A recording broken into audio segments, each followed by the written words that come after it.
Yu Song-yoon was a teenage archer prodigy who never missed a shot, until an accident at 17 destroyed his hand and forced him to quit forever. 10 years later, barely getting by at an office job, he bought a cheap gaming capsule with his last paycheck and discovered something amazing. Inside the virtual world, his broken hand worked perfectly again. On his first live stream in Kingdom Age, he grabbed a bow even though everyone said it was the hardest weapon and killed 20 enemies with perfect headshots. However, before any of this, at an archery range, Yu Song-yoon is taking part in a contest, and up to now, he has kept scoring a perfect 10 points on every shot without missing even once. Song-yoon then shoots his final arrow, and it flies cleanly before hitting the exact center of the target, making everyone watching think that he is like a genius sent straight from above. 10 years later, Song-yoon works as a normal office worker, and often thinks that in the past, archery was all he really had in his life. However, following archery seriously needs a lot of money, and since he lives alone with his grandmother, he has no choice but to go after a scholarship, so he puts all his effort into practice. Song-yoon believes that if his coach does not introduce him to this company, he stays unemployed for his whole life. In the end, instead of thinking more about his past, he decides to watch a game stream. He then finds a game named Full Dive which makes someone feel like they have stepped into its world.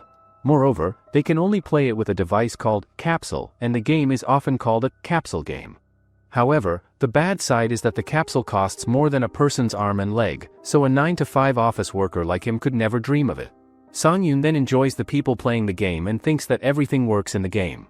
The next day, Song-yoon decides to resign from his job cause the boss told him that if he leaves now, he will get good severance pay too. The boss then tells Song-yoon that he got here because of connections while all the employees here went through so much trouble, from graduating university to working on their resumes.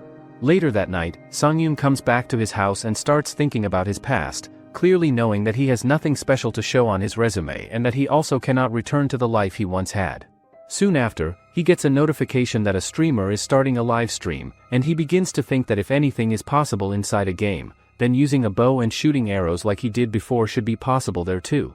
He thinks about Bubblegum's stream, which he watches often, and feels he is not very good at the game, yet most viewers seem to enjoy watching that kind of play even more. After that, he quickly checks around the streaming site to see how many skilled streamers are out there showing their abilities through live streams. In the end, he realizes that this world feels exactly like the world of sports and believes that it is very similar to the kind of world he experienced in the past. The next day, Song-yoon tells his friend that he is going to use all his money to buy a capsule, but his friend thinks that he has lost his mind. He asks him why he is going to play games when he never did in the past, but Song-yoon tells him that he is going to do well. Song-yoon thinks that there might be a problem when Juyuk is worried because in his previous company, Juyuk was the only colleague he could confide in. Juyuk was the epitome of elite among elites, raised in a wealthy family and following a souled path to success. Juyuk then asks him how much the capsule is, so Song-yoon tells him that it's just 4,001, but Juyuk searches online that the device alone is 4,000 and additional equipment is even more expensive. After that, Juyuk tells him to wait until he gets off work. Later that evening, Juyuk takes Song-yoon to the rental capsule zone where a guy named Kang-suk introduces himself. He tells Juyuk and Song-yoon that he can give them left ones at a cheaper price, and turns out Song-yoon even knows this guy who is the boss of the rental zone. Kang-suk then takes Song-yoon inside the room and says that he should gather some of his physical information before getting started. Juyuk then approaches Kang-suk and thanks him for doing this, but Kang-suk tells him that it's better if he can stop his friend from doing this because there are many people like him already and they get carried away after watching game rankers or streamers.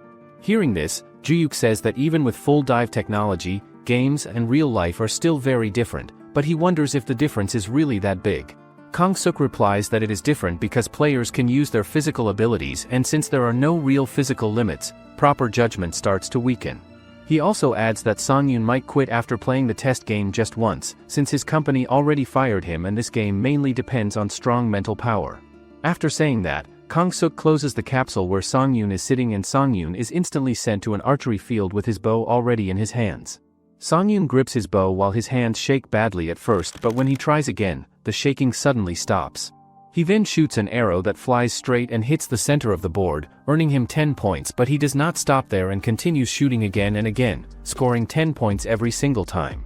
Seeing that, Juyuk and Kang-suk get shocked and Juyuk says that it looks different, but then, Song-yoon gets back to his real world.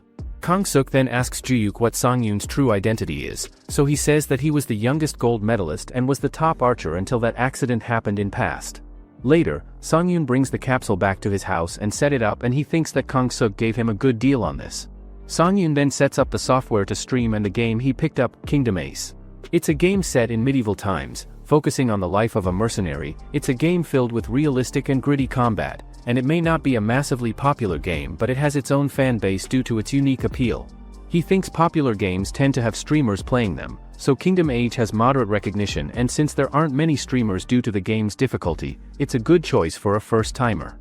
Song-yoon then gets to the capsule, which teleports him to a cart, but when he looks around, he sees that there is actually a war going on. Just then, the mercenary captain shouts at Song-yoon and asks him if he need another hit to snap him out of it. He further tells Song-yoon to grab a weapon as bandits are attacking them. Suddenly, Song-yoon then gets transported to choosing weapon selection menu, where he finds sword and spear. He then wonders why he doesn't see a bow, but then he notices that there are viewers watching this stream. The viewers then says that a bow is a challenge, and they are not good, but Song-yoon wonders if what viewers are saying is actually true, because if it were great, they wouldn't call it a challenge. However, Song-yoon still selects bow despite the criticism, and the viewers thinks that this is why newbie streams are the best. Back on the field, Song-yoon looks around for his bow but cannot find it anywhere, and just as he starts to feel confused, the bow suddenly lands right into his hands on its own. At that moment, the mercenary captain shouts at him, telling him to get a proper hold of his weapon and stay focused. Right after that, Song-yoon firmly grabs the bow, aims carefully, and fires an arrow that lands as a clean headshot, making him think that it feels similar to real Olympic shooting but still very different from traditional archery. Soon after, a viewer explains to Song-yoon that there is a headshot system in the game, meaning that if he hits the head, the enemy usually goes down in a single shot. Hearing this, Song-yoon decides to calm himself and take one shot at a time, and his arrows fly straight toward the bandits' heads without missing. He does not stop at just one enemy and remembers that he has 20 arrows, so he carefully uses each arrow to hit a different target with perfect accuracy. As the fight continues, Song-yoon moves to a hidden spot, and from there, he takes a final clean shot and brings down the last shield-bearing enemy, ending the battle. The mercenary captain then approaches Song-yoon and asks if he was the one who shot the last arrow, but when Song-yoon tells him that he did, the captain starts going crazy all over him. The captain then asks him about his name, so instead of saying his real name, Song-yoon introduces himself as Almond. After that, the whole internet goes wild because a complete newbie is getting praised by Roman, the mercenary captain himself. Song-yoon then notices a comment saying that the boss fight bow challenges are so hard that they even stop a veteran like Electron. When he sees that name, Song-yoon quickly recognizes it and remembers it from the top rankings he checked earlier while looking for skilled streamers. Electron is known as a legendary pro gamer and a top-level skill streamer, and people are saying that even he, who often does bow challenges, cannot defeat the boss using only a bow. Hearing this, Song-yoon starts to panic because he has only been streaming for one day, yet he is already being compared to the best players in the whole industry. Not long after that, Song-yoon receives a call from Juyuk, who asks him if his stream went well the night before. Song-yoon tells him that by the end of the stream, he has around 20 viewers, which completely shocks Juyuk, so he quickly asks what Song-yoon even does on his first day to pull in that many people. Song-yoon calmly explains that he only plays the game well, but Juyuk cannot understand why someone with talent like that is even staying where he is. Song-yoon then tells Juyuk that he needs to hang up because he has to get ready for his next stream, but Juyuk asks why he does not just stream after having dinner. Song-yoon replies that there is no proper lunch or dinner time anymore because streaming is now his job, but before the call can continue, Juyuk suddenly gets scolded by his boss for talking on the phone while working. After finishing his dinner, Song-yoon goes back to the capsule because he wants to start as soon as possible, and ever since he checked that community earlier, his heart keeps racing with excitement and does not calm down.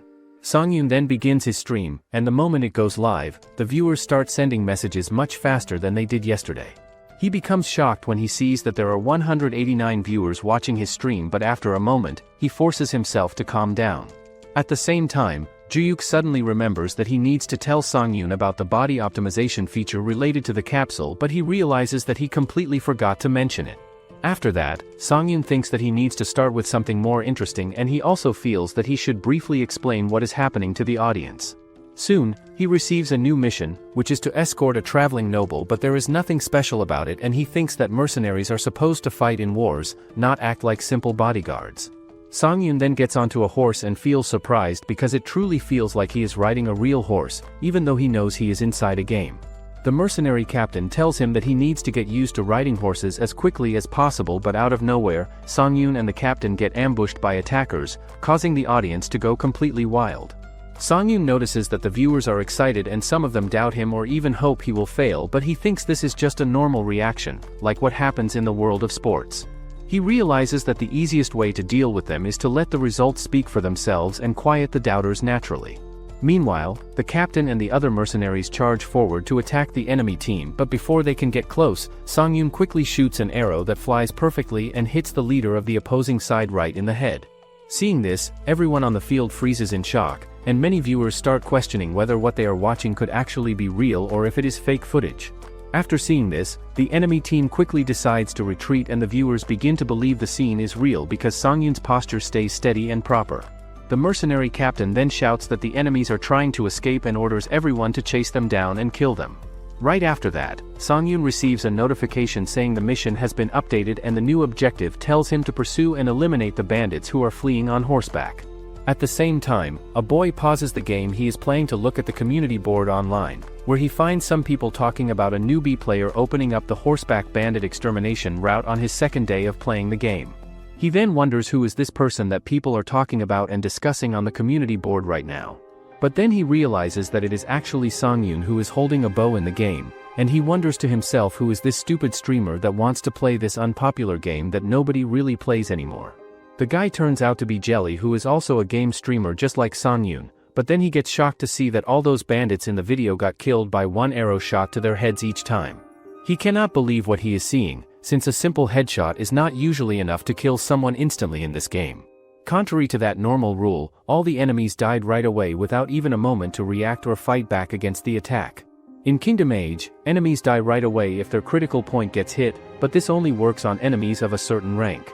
If the enemy is a boss-level target, even a critical hit does not kill them instantly, and that is what players usually report. However, the game actually has a hidden system that most people do not know about. There is a skill called a perfect shot, which goes beyond a normal critical hit and is even more accurate than a headshot. Almost no users know that perfect shots even exist, and even among veteran players, people argue about whether this skill is real or not because no one has ever been seen using it.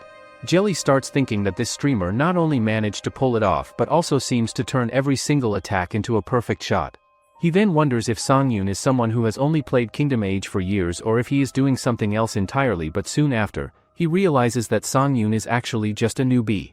Back in the game, the mercenary captain then asks Songyun if he plans to shoot arrows while riding the horse, since the captain thinks that using a spear or bat weapons would be much more advantageous for striking enemies right now while moving. Songyun thinks to himself that the captain is right about that strategy, but he would really like to use his bow and arrows anyway. Songyun thinks and realizes that he has never ridden a horse before in his life, and this is his first time shooting at a moving target while moving himself too.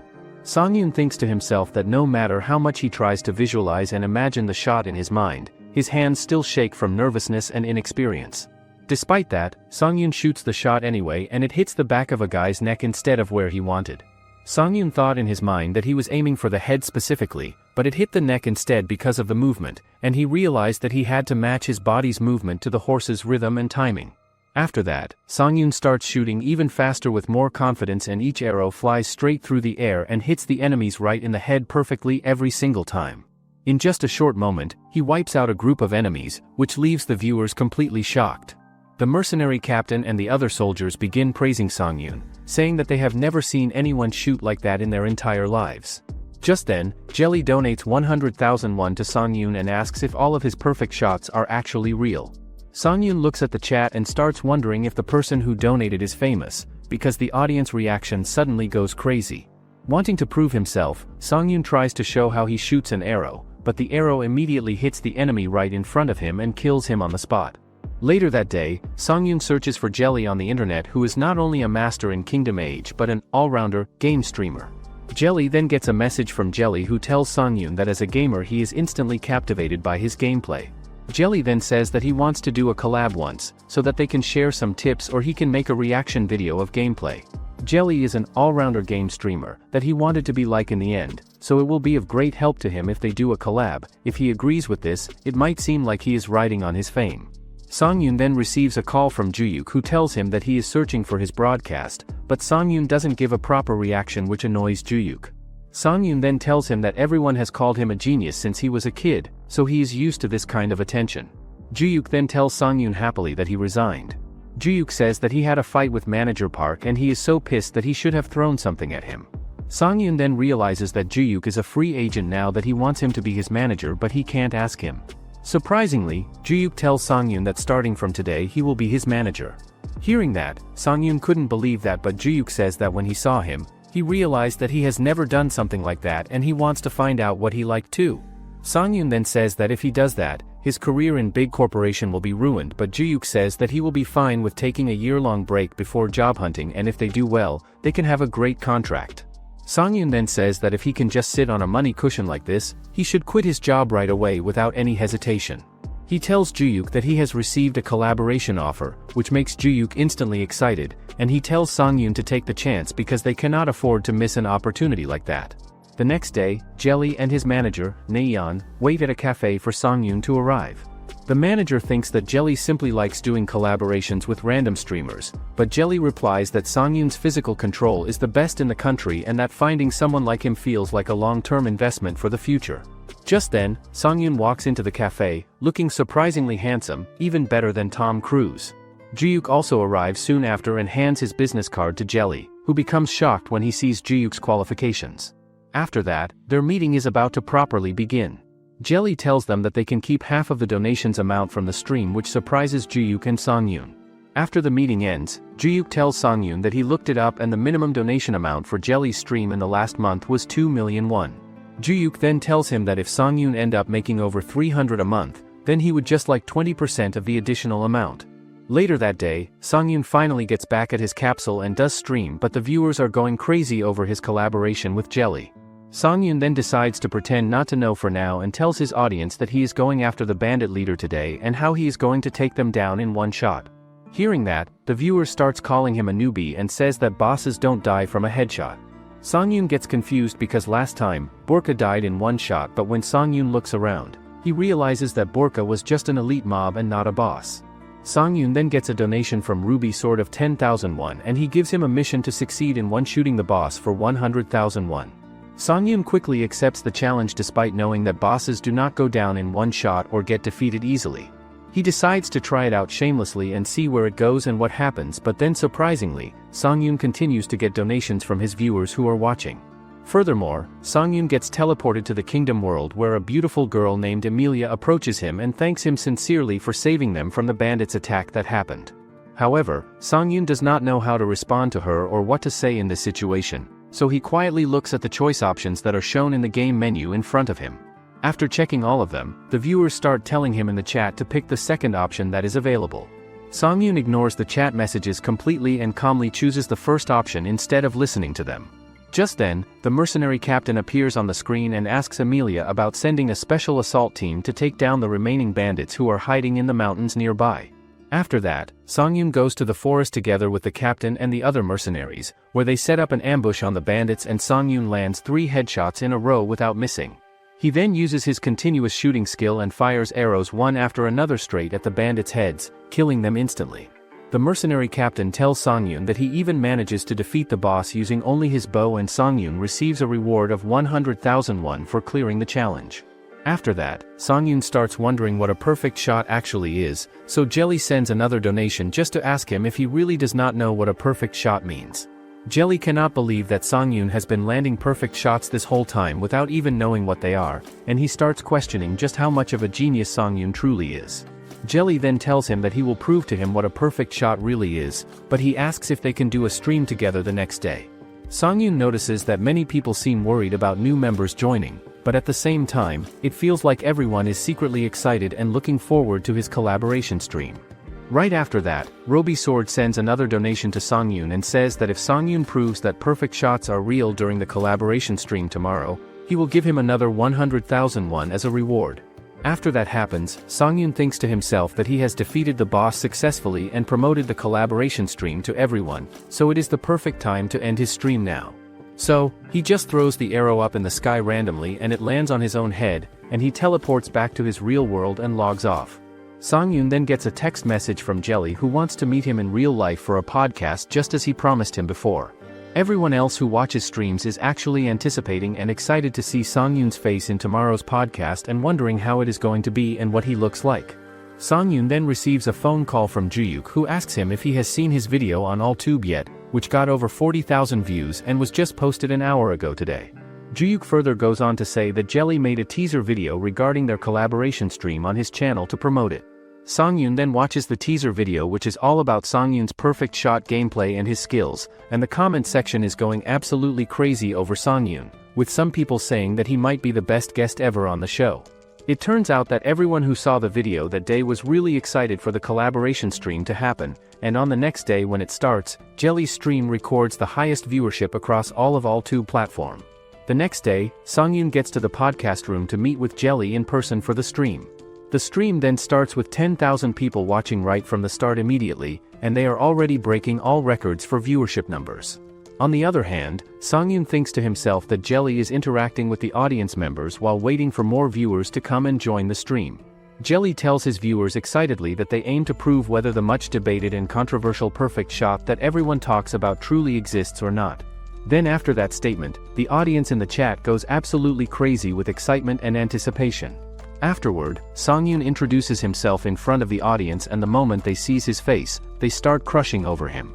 The audience thinks that it's all fake because someone can't be as handsome as Songyun, but Jelly says that they are going to start with the questions. Jelly then asks Songyun about his optimization code, but Songyun has no idea what it is, so Jelly tells him that it's in code that he uses to optimize his capsule. It is tailored to match his brainwave and body together. However, Songyun says that he has no idea what Jelly is talking about or what that means, which shocks Jelly completely. He wonders out loud that Songyun must have been playing the game without optimizing it at all, and it means that he has been dragging around a heavy sandbag while playing all this time without knowing. Just then suddenly, Juyuk shows up in the chat and says that Songyun does not know about it because Juyuk forgot to tell him about optimization before. Jelly then tells the audience watching that Songyun bought a second-hand capsule machine to play, so he was playing without knowing anything about the proper settings or features. Jelly then asks him how he logs out of the game normally, so Songyun says simply that it happens every time he dies in the game and respawns. Hearing that answer, Jelly thinks to himself that Songyun is a real genius player, a typical genius figure that everyone wants to see and watch, and he is really well suited for doing a live stream with his natural talent. After that, Jelly helps Songyun create an optimization code for his game settings, and then he tells him that they should go and do a perfect shot together to show everyone. After that, Songyun and Jelly enter the Kingdom game together as a team, where Emilia has assigned them another task to complete in the game world. The mercenary captain informs them that there is a goblin cave nearby that is giving the farmers a really hard time with attacks, so they will find the cave location and eliminate all the goblins inside. On their way to the cave while walking, Jelly explains to Songyun that in this game, there is a point system even on the vital spots of enemies, and he should imagine a circle on the forehead with smaller circles surrounding the middle point. He goes on to say that the first condition is to hit that exact center point like in archery competitions, and the second condition is that he has to succeed on the first try without missing, when he is trying to fulfill the first condition requirement. Mercenary Captain then shows up and beats up Jelly for causing too much noise, but he talks nicely with Songyun. Once they arrive, Songyun quickly gets to his position to get his perfect shot. He then finds the goblins and starts shooting headshots that surprises Jelly, who thinks that it's more advanced than before. However, Jelly thinks that it will not be difficult for him to shoot at the entrance to the dark cave ahead. In front of the entrance lay the corpses of monsters scattered everywhere, and the system reports that all the goblin guards are destroyed successfully. The commentator asks if this is the right way to go through the dungeon. Looking back at his position, Roman praises his comrade and suggests they go forward into the cave. Someone in the chat suggests that this place should actually be flooded with human blood from all the mercenaries who tried before, but Songyun takes an arrow from the quiver on his back. His comrade thinks that usually all the mercenaries should work together to pass this difficult stage and feels surprised that Jelly manages to clear everything solo without any help. Smiling with confidence, Jelly whispers that this perfect shot ability is real madness that brings instant death to the enemies, not at all like the usual attacks everyone else uses. Following the order they planned, the mercenaries block the entrance to the cave and light a fire nearby so that the rest of the monster pack cannot get out and they will die from the smoke. The heroes stand in front of the entrance to the cave, which is engulfed in flames burning brightly. Hearing a loud sound that shakes the ground, they look up at what is coming. A huge paw hits the ground hard and creates a crater. Two red eyes flash in the darkness of the cave opening. Seeing the giant orc emerge, the warrior falls to the ground and screams in terror. A task appears on the screen to get rid of the champion goblin boss. Turning around to face his team, Roman orders everyone to get ready for the fight. The monster swings his massive weapon in the air. Jelly calls on his comrade to hit the exact center on the first try without missing. Songyun pulls the bowstring back and aims carefully. The audience watching the stream feels impatient and wants to see the shot. Songyun frowns and notices something strange about the situation. It turns out that the monster has an iron mask on his head which the arrow cannot penetrate at all. Looking tensely ahead at the boss, the guy realizes that there is simply no point in aiming at the head and decides to choose another point to target instead. Imagining all the vital points on the human body in his mind, Songyun decides that the head is the most important of them all. Besides, it is very easy to hit compared to other small targets. Deciding that he has no other choice in this situation, Songyun aims at the sky above instead of straight ahead. He releases the bowstring and the arrow flies upward. The commentators do not understand what is happening with this strange shot. The arrow heads straight for the wall of the cave. The audience gets angry thinking that their idol has gone crazy and wasted his shot. The arrow changes its trajectory and begins to fall down from above. It is reflected in the eyes of its owner as it descends. For a perfect shot, it is necessary to hit only a vital point on the body. A spark flashes above the head of the goblin champion as the arrow approaches. The head can be hit not only through the forehead but from above too. The mask does not protect the top of the monster's head from this angle. The arrow pierces the target exactly where Jelly aims it. The boss raises his head and looks up confused, but then Roman opens his mouth in shock at what just happens. The audience cannot believe their eyes at this incredible shot, but the streamer carefully watches his target to see if it dies. The blonde joyfully raises his hands in the air and screams with excitement. After that, a viewer named Ruby Sword sends a donation of 200,000 won to support him. Looking at the system window that pops up, Songyun thanks him for the generous donation. Songyun looks in surprise at the many pop-up notifications about donations flooding the screen. Someone sends him a whole 100,000 won as well. Sitting in the gaming capsule, the guy pulls the collar of his t-shirt to cool down, thinking in relief that even the top capsules do not have a good cooling system built in. Crying with happiness, Jelly asks if his girl sees what just happens in the game. Taking her hands in his, Songyun says that he finally does it after trying so hard. Stars are flying in the air around them in celebration.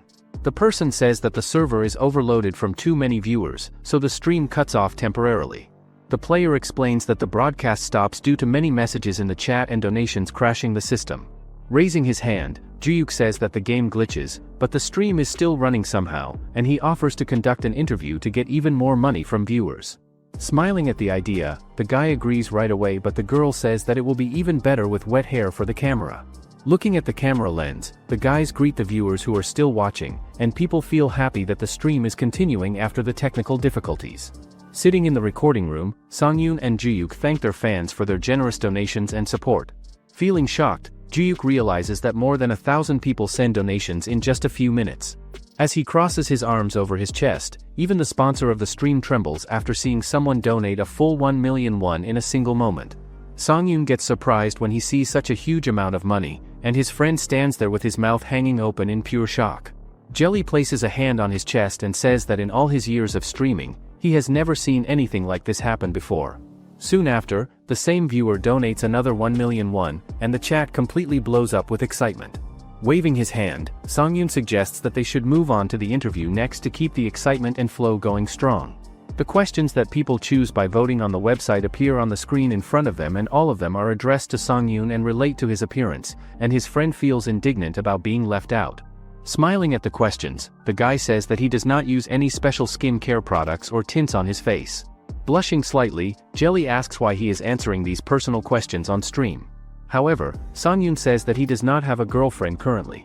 Looking at the dozens of windows popping up around him with more questions, Songyun thinks that all this attention warms his heart and that he really likes it. The guys exchange glances with each other and continues answering the fans' questions about their lives. Finding themselves back in the virtual game world, the heroes look at the system windows floating around them. Confidently looking ahead at his future, Songyun decides that this streaming life definitely suits him perfectly and he wants to continue. Afterwards, Jelly shows the total amount that they managed to earn today, but their mouths open wide in surprise because their total revenue is 52 million won for the entire day. The guy looks down and asks if this is true and really accurate. Songyun points at the screen and says that it is the first time he has received such an amount of money in his life. The girl says that if you divide the money in half it would be 2,700,000 for each person. Songyun's eyes widen as he realizes that this is almost 3 million for himself alone. The player asks them not to bow and expresses gratitude while explaining that even 500,000 won is considered a jackpot on joint streams with other people. Juyuk shudders and realizes that donations are not the main source of income for streamers. He smiles and asks how his friend makes money from streaming activities. A preview image of various videos appears on the screen. Jelly explains that advertising is the main source of income for streamers. For example, Tribe's advertising income is proportional to the number of viewers watching. Jelly's assistant holds advertising flyers in her hand and says that she is in the business of attracting third-party advertisers to sponsor content. The girl points at her friend and explains that they are mostly game or product endorsements such as clothing, streaming equipment, or capsule sponsorships from companies. Juyuk slams his fist into his palm and realizes that it sounds like what celebrities do for their income.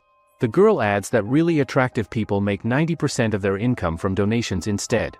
Songyun introduces himself as a squid and asks if this is some kind of hint and says that in this industry the one who looks funnier wins the competition. The sponsor covers his face with his hand in embarrassment. Jelly's assistant blushes in embarrassment while thinking that he could also act like a celebrity with fame. Jelly asks why this is so different from what she had said before about the topic. However, the girl says that she is just talking about strategies for making money in general. Songyun says that when streaming it is very important to have a certain amount of side activities, for example like Horn Ramen, who used to be a cartoonist before streaming. This person, in addition to creating content, works in the entertainment industry and appears on various shows, considering broadcasts as fan service for communicating with fans directly.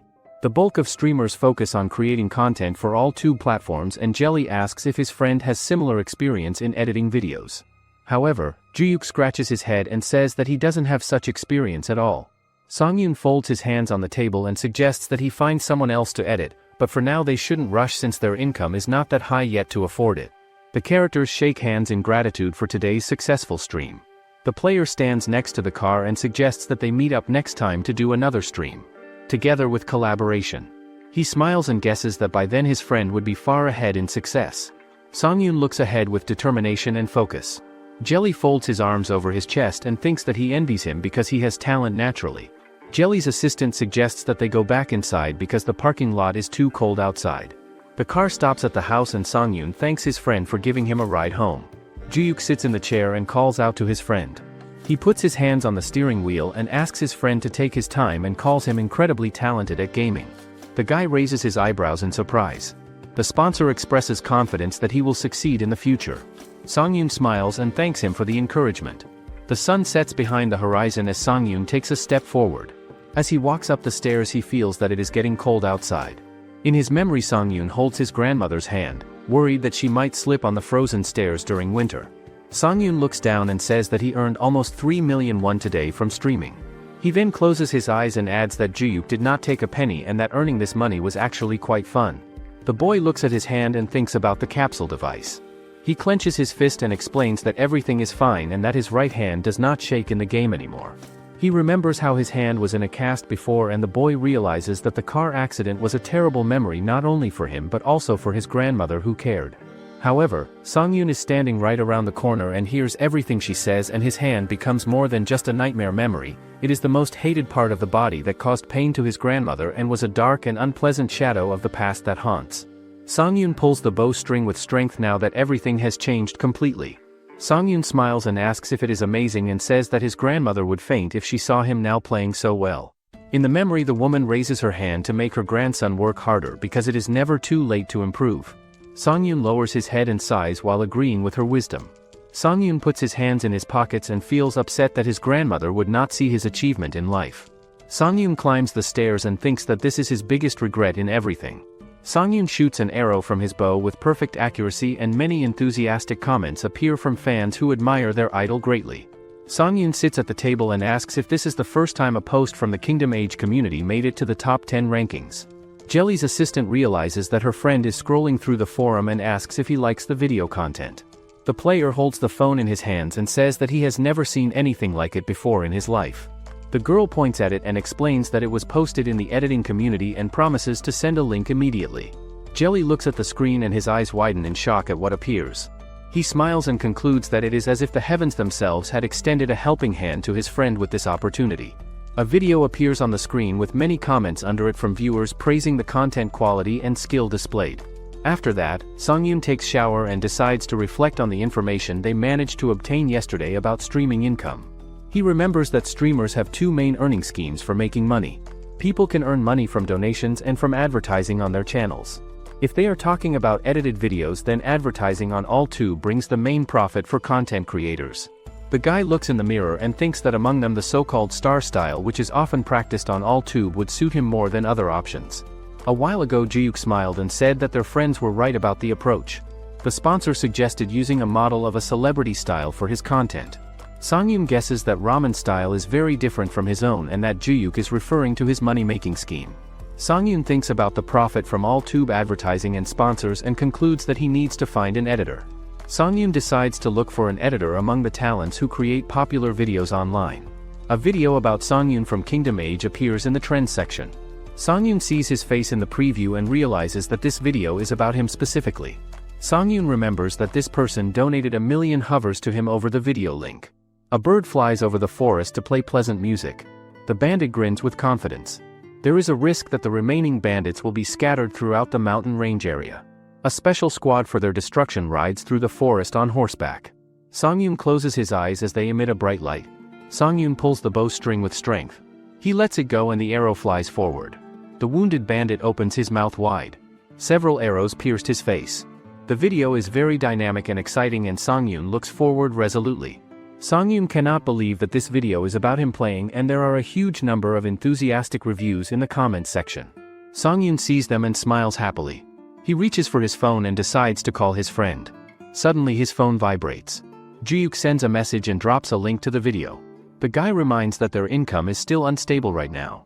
The manager promises to take care of it because it is his job. A friend advises him to focus on the game, but Songyun looks at the phone screen in surprise. Songyun gets up from his chair and decides that it would be strange to abandon the game when he has such a person helping. Songyun sits down in the capsule and the game menu appears in front of him. Songyun thinks that compared to other streamers he does not have such outstanding physical data. He looks at the system window and realizes that training is very important to become a professional. The system asks him to choose the difficulty of training.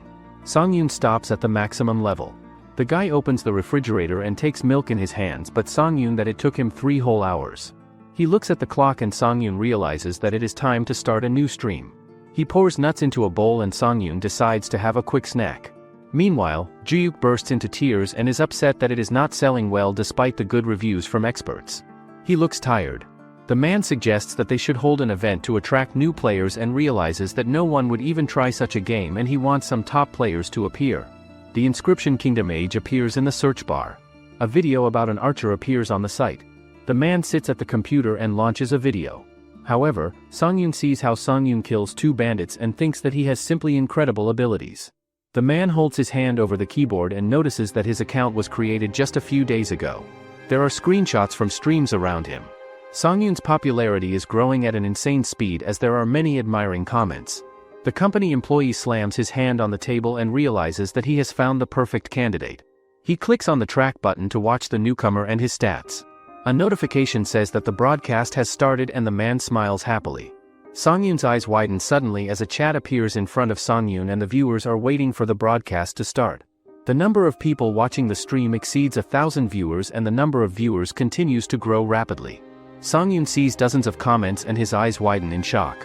Songyun notices that the number is increasing and is surprised because the stream has just begun. Genuis sits at the computer and realizes that now his friend has the opportunity to become a full-time streamer thanks to the collaboration, the perfect shot, and that legendary video. One comment hits another message asking to ban those who spam. The guy imagines Jelly's assistant and Jelly smiling and remembers that they had 50,000 viewers on their joint stream and that everything went very smoothly. His hands shake because he does not know how to cope with everything alone. Songyun smiles and is happy with such a warm welcome from the very beginning and says that today they will continue to play Kingdom Age. The commentators ask him to show his face. Songyun looks down. Someone writes that the newcomers don't know that their idol always streamed without a camera. Songyun looks at the chat and wonders why they want to see his face. An image of Songyun's face appears surrounded by roses and Songyun realizes that the guys have posted his photos online. He lowers his head thinking that he just wanted to attract attention. Songyun blushes with embarrassment and says that he likes it. The manager asks him to turn on the camera. Songyun smiles and looks forward, but the viewers are glad that their idol finally shows his face. Several donations come in. Songyun waves his hand and thanks the viewers, offering to move to the game. Emilia finds herself in front of him and says that there are rumors about his outstanding abilities and how he managed to easily deal with the goblins. She fixes her hair. The viewers admire her beauty. Songyun approaches her and says that he was not alone at that moment. The girl takes his hand and explains that Commander Roman told her everything. The woman approaches him and wants to say something. The commentators are shocked by such a level of closeness between the player and the NPC. Emilia raises their eyebrows and says that she has another task. The viewers conclude that she is simply using their idol. Songyun says why not ask the commander about it. The girl expresses her desire for her comrade to complete this task in proud solitude. The woman points to the castle that is visible in the distance.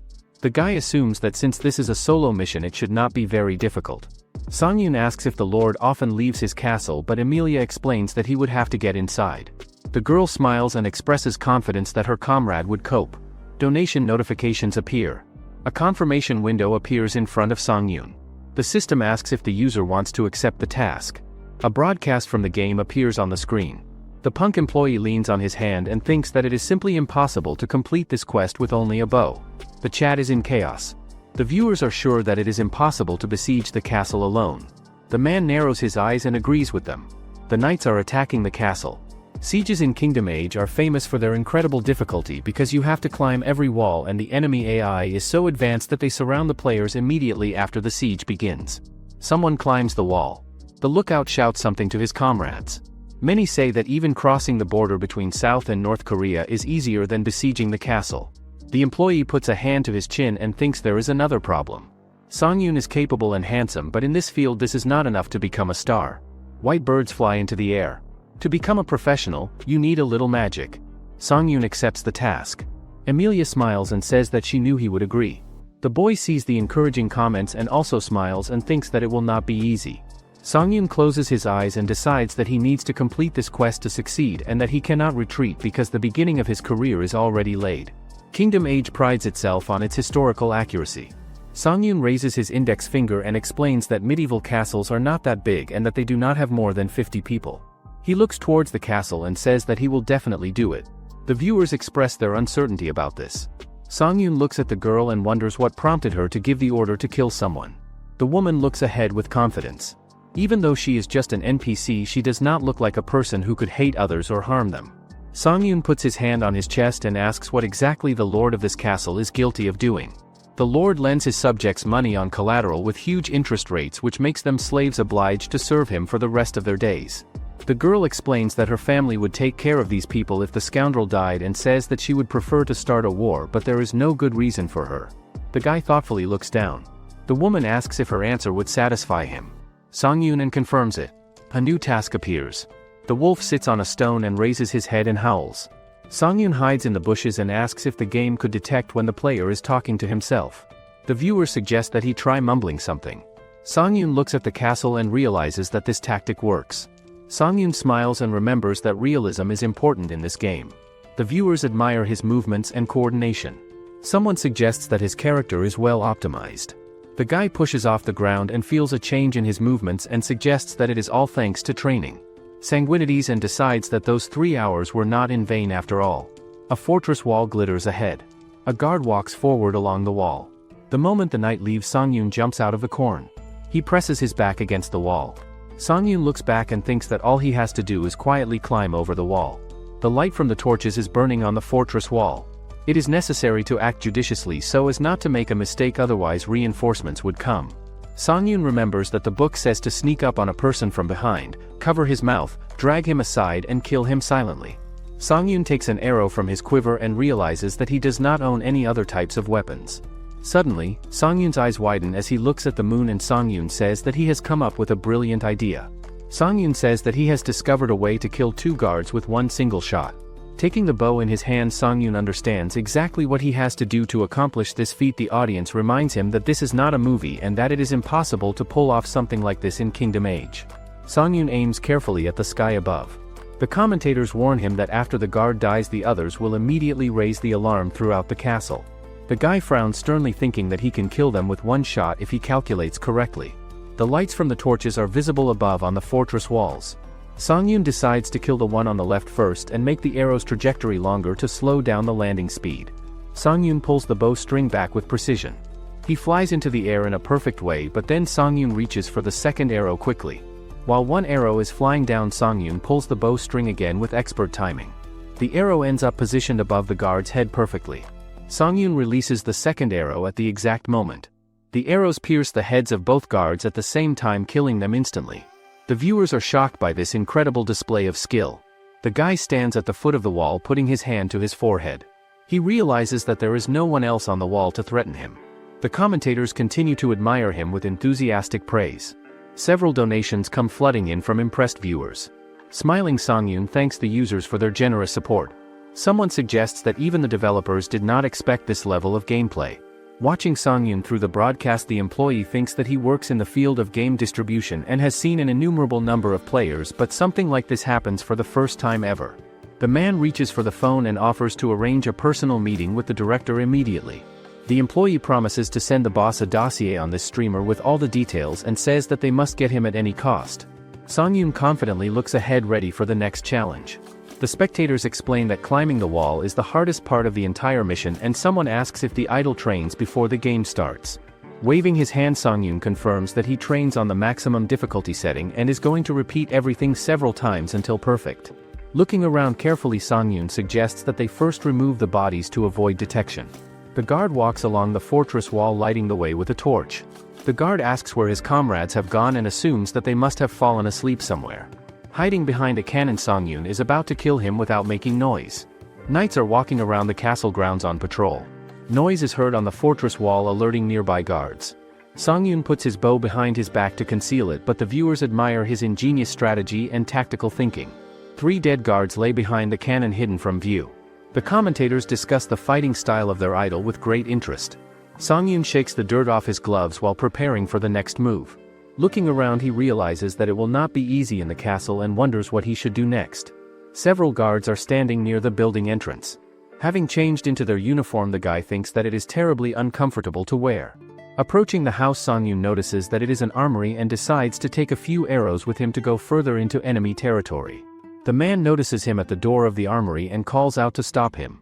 At that moment, an arrow pierces his forehead, killing him instantly. The commentators remind him that his goal is to kill the Lord, does not kill all the inhabitants of the castle unnecessarily. A man with a torch stands on the fortress wall looking around. Songyun looks back nervously. The viewers realize that he has just been noticed by enemy forces. Pulling the bowstring, Songyun thinks that this reminds him of archery competitions when he seems to fall out of reality, completely concentrating on the target in front of his eyes. The guard opens his mouth in fear, realizing what is about to happen.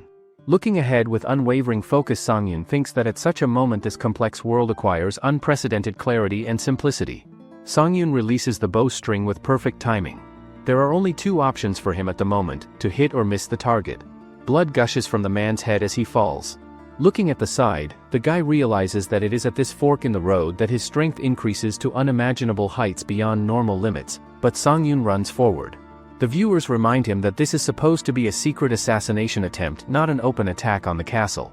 The spearman runs after him, trying to catch up. An arrow pierces his leg, stopping his advance. A scream is heard throughout the courtyard. Songyun smiles, knowing his plan is working. The commentators realize that their idol is nervous and loses concentration under pressure. One of the guards calls out to the intruder, demanding he stop. The man runs after him with weapon drawn. The streamer turns around abruptly, ready to strike. He is holding a drawn bow in his hands, aimed perfectly. An arrow pierces the knight's head, ending his pursuit. Raising his head, another guard asks what is going on here in confusion. At that moment, arrows pierced his forehead and the forehead of his comrade standing beside him. The spectators are completely delighted at this amazing performance. Everything is clear outside, and it is time to go inside the castle.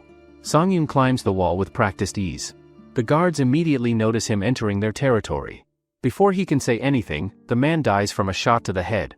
The guards turn around, hearing the roar of alarm. One of them blows a horn, warning the others about the invasion happening. Afterward, Songyun uses his consecutive shooting skill to kill the guards in a single go, but one of them is shocked to see that the arrows hit right in the forehead. He then yells at the other guards and tells them to run away because Songyun is actually a monster. However, Songyun doesn't waste any more time and starts chasing the guards. He then grabs his bow while running and decides to shoot, which shocks the audience and they wonder how he is going to shoot while running. Songyun thinks that it is possible because it's not his right arm that is free in the virtual space, but what makes it possible is unwavering concentration. Songyun then manages to shoot down every last one of the guard and asks his audience if they enjoyed it. Seeing that, Ruby Sword quickly donates 10,000 won, but the donation doesn't stop there as more people start donating things. Songyun thinks that since donations are starting to come in nicely, then this means that his stream might be doing really well. Now, he decides to go kill the Lord, but once he enters the Lord's place, he finds a massive knight with his sword sitting on the throne. Songyun thought that the Lord would be some kind of old man, but he thinks that this Lord was clearly waiting, even though it was supposed to be a secret infiltration. Suddenly, the Lord throws his sword at Songyun that almost hits his head and asks if he is alone. Songyun then grabs his bow and thinks that to be able to throw the sword like that, it means that his strength is incredible. The Lord then calls his minions, who are also in full armor as well, to help him fight. The audience in the chat then tells Songyun that a blunt weapon would be better in this situation against armored enemies, but Songyun wonders to himself if it is a good call to use a weapon he is not familiar with at all. He thinks that it would be too risky since he could not even break through their armor with his bow and arrows before. He further thinks to himself that every game has a way to clear its missions and objectives, and as long as there is a bow among the weapons choices available, there is always an answer and solution to the problem. Songyun then observes the knights closely and watches their movements carefully, and when he gets an opportunity he hits one knight with an arrow and his helmet knocks off from the impact. After that successful hit, Songyun just defeats all of them using his arrows one by one with precise shots, but now after all his minions are defeated, the Lord himself decides to approach Songyun. The Lord then says confidently that Songyun will not be able to kill him by using arrows against his strong armor, but Songyun actually found a way to defeat him anyway. He then starts shooting arrows directly at the Lord's chest area repeatedly, but the knight does not understand what Songyun is trying to accomplish with this strategy. Songyun then starts shooting arrows even faster and sharper than before with incredible speed, and it turns out that the Lord's armor starts getting sparks all over that place from the repeated impacts. Songyun then shoots one last arrow with all his power that hits the Lord's heart directly through the weakened armor, and the Lord dies on the spot immediately. Songyun then thinks to himself that the 3 hours of training followed by a high difficulty quest is a really tiring schedule, but the joy of success and accomplishment is absolutely amazing and worth it. He then thanks his audience for donating money to support him, and he wonders out loud if he shot 40 shots total, and it seems that armor breaks when hit repeatedly in the same spot. Suddenly, Songyun gets a donation of 300,000 won from someone named Siajaya who is watching.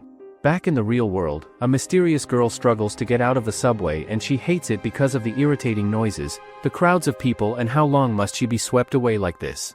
She then gets back to her apartment and quickly turns on her computer, so that she can watch Songyun's live stream.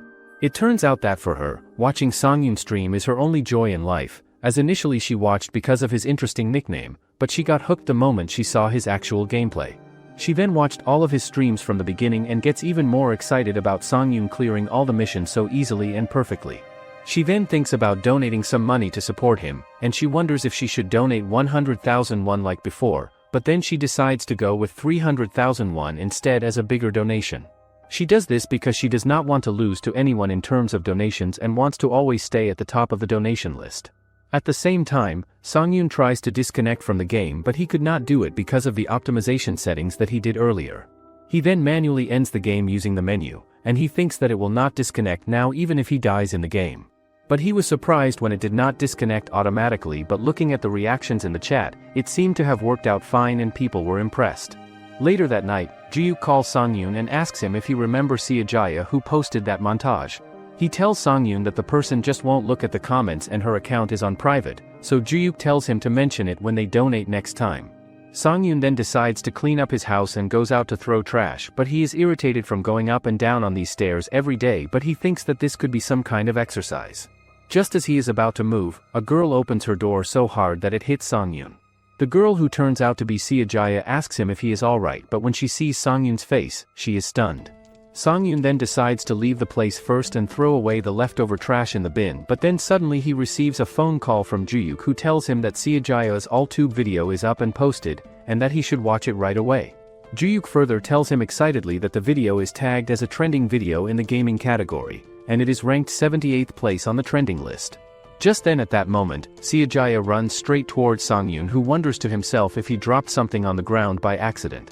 She then asks him nervously if she could get his autograph from him, but Songyun wonders if she is a fan of his or something like that. He wonders to himself that he is not even famous yet at all, and he meets a fan near his home randomly, so this kind of stuff really does happen sometimes in life. Songyun then asks her politely what her name is, so she introduces herself as Seojaya to him. Later on, Songyun and Juyuk take her to a nearby cafe to sit down and discuss a collaboration opportunity together. Juyuk then tells her that they were looking for her all this time on the internet, because they want to work with her and collaborate on content. He explains to her that there seem to be some issues with revenue generation in the videos she is currently posting on her channel. Seojaya then asks him about the specific issues and what they are, so Juyuk says that they are legal issues like copyright and use of the content, because fundamentally fan channels cannot generate revenue from copyrighted material. Juyuk then suggests to her that she should create videos with them officially to generate actual revenue that is legal and proper. Juyuk realizes in that moment that she is not showing any interest in money at all, and the large donations she made were really just because she genuinely enjoys Songyun's streams and wants to support him. He then tells Seojaya directly that Songyun really needs her help and skills, and she has no idea how much he has been looking for someone like her to help. Hearing that statement, Seojaya wonders to herself that it has been so long since someone has actually asked her for help with something important. She tells them that she will think about it and consider the offer, but there is one problem that might prevent her from helping. Seojaya says that her current company doesn't allow double contracts, and to sign a contract as an official editor, she would have to quit her job. Furthermore, she says that her current company's salary isn't bad and relying solely on video revenue is too risky for her. Hearing that, Songyun thinks that he hasn't even been streaming for a week, and he is in a situation where he can't even buy Juyuk a drink, let alone pay him a salary. He then whispers to Juyuk that they should think about this a bit more, but he tells them that he received a partner streamer proposal from Pink. Seojaya then decides to sign the contract, which makes Songyun wonders that she couldn't stand working for that company anymore. Juyuk then tells the girl that she will be paid a base salary of 25 million won per year, and on top of that, 40% of her all-tube revenue will be added as incentives. After signing the contract, Seojaya leaves and Songyun asks Juyuk if he was lying about that proposal from another big guy like Punk. Juyuk replies that it's not like he is scamming, but he was also surprised when he saw it this morning, so Songyun has to sign it. Juyuk then tells him that if Seojaya donated that much money to him, it means that she really likes him. On the other hand, Seojaya quickly gets back to her home and hops on her blanket excitedly, freaking out because she cannot believe what just happened to her. She thinks to herself that her dream has finally come true at last, as she thought she would have to be stuck in that company forever like a slave working for nothing. Songyun also gets back to his home and he thinks about starting his stream soon, but then he receives an intro video by Seojaya, who tells him to follow the instructions she sent with it to install it properly. Afterward, Songyun starts his stream and goes live, which gets everyone in the chat excited and happy. He then logs into his Kingdom game where he left off yesterday at the same location, so he decides to collect all the loot from the battle by himself before doing anything else. After collecting all the loot items, he travels to another place in the game where it is already daytime instead of night, and there he runs into Emilia, who is surprised to see him. She thinks at first that he has not completed his mission yet and came here to report some kind of issue or problem, but when Songyun tells her that he has already completed his mission successfully, she still cannot believe him at all. Emilia then starts acting very affectionate, saying that Songyun conquered Talorant's castle all by himself, but right after that, she becomes serious and says that to protect the people there, they from Genuis territory must arrive as quickly as possible. She then quickly calls Songyun to get into her cart as well, which surprises everyone watching the scene. While riding inside the cart, Emilia asks him how he can be so strong, but Songyun replies that he is not actually that powerful and that he is simply good at shooting arrows. Emilia says she finds this very interesting because she has never seen a knight who insists on using a bow, but Songyun explains that this is because he is a mercenary. Emilia then asks him if he has ever thought about becoming a knight, since they will need someone to take charge of Talorant's castle once it becomes part of the new territory. However, Songyun says that he is just a mercenary, so how could he possibly become a knight? Hearing this, Emilia says that her father mentioned he wants to meet Songyun, since he seems pleased with how Songyun handled the recent situation. After that, they finally arrive at their destination, where the local people working there start wondering if the Talorants are coming. Emilia quickly tells them that they are from Genuis instead. The The people then start thinking about whether they should chase them away, but they also realize that if they do that, there will be no one left to help them. Emilia then takes down the old banner hanging on the building and puts up her own banner in its place, which shocks everyone watching, as they feel like the Lord has changed overnight. Songyun then asks Emilia if she is not going to give a speech so the people know who they should now serve and follow. However, Emilia happily says that it is fine and not necessary, as the people of the territory will adapt soon enough to the new leadership on their own. 1 week after that event, the people of the territory, who were previously drowning in debt and on the brink of being sold into slavery, are now able to repay their debts through labor and hard work. As a result of this change, the amount of labor naturally increases in the area, and the territory, which was once bleak and lifeless with no hope, begins to teem with vitality and energy again.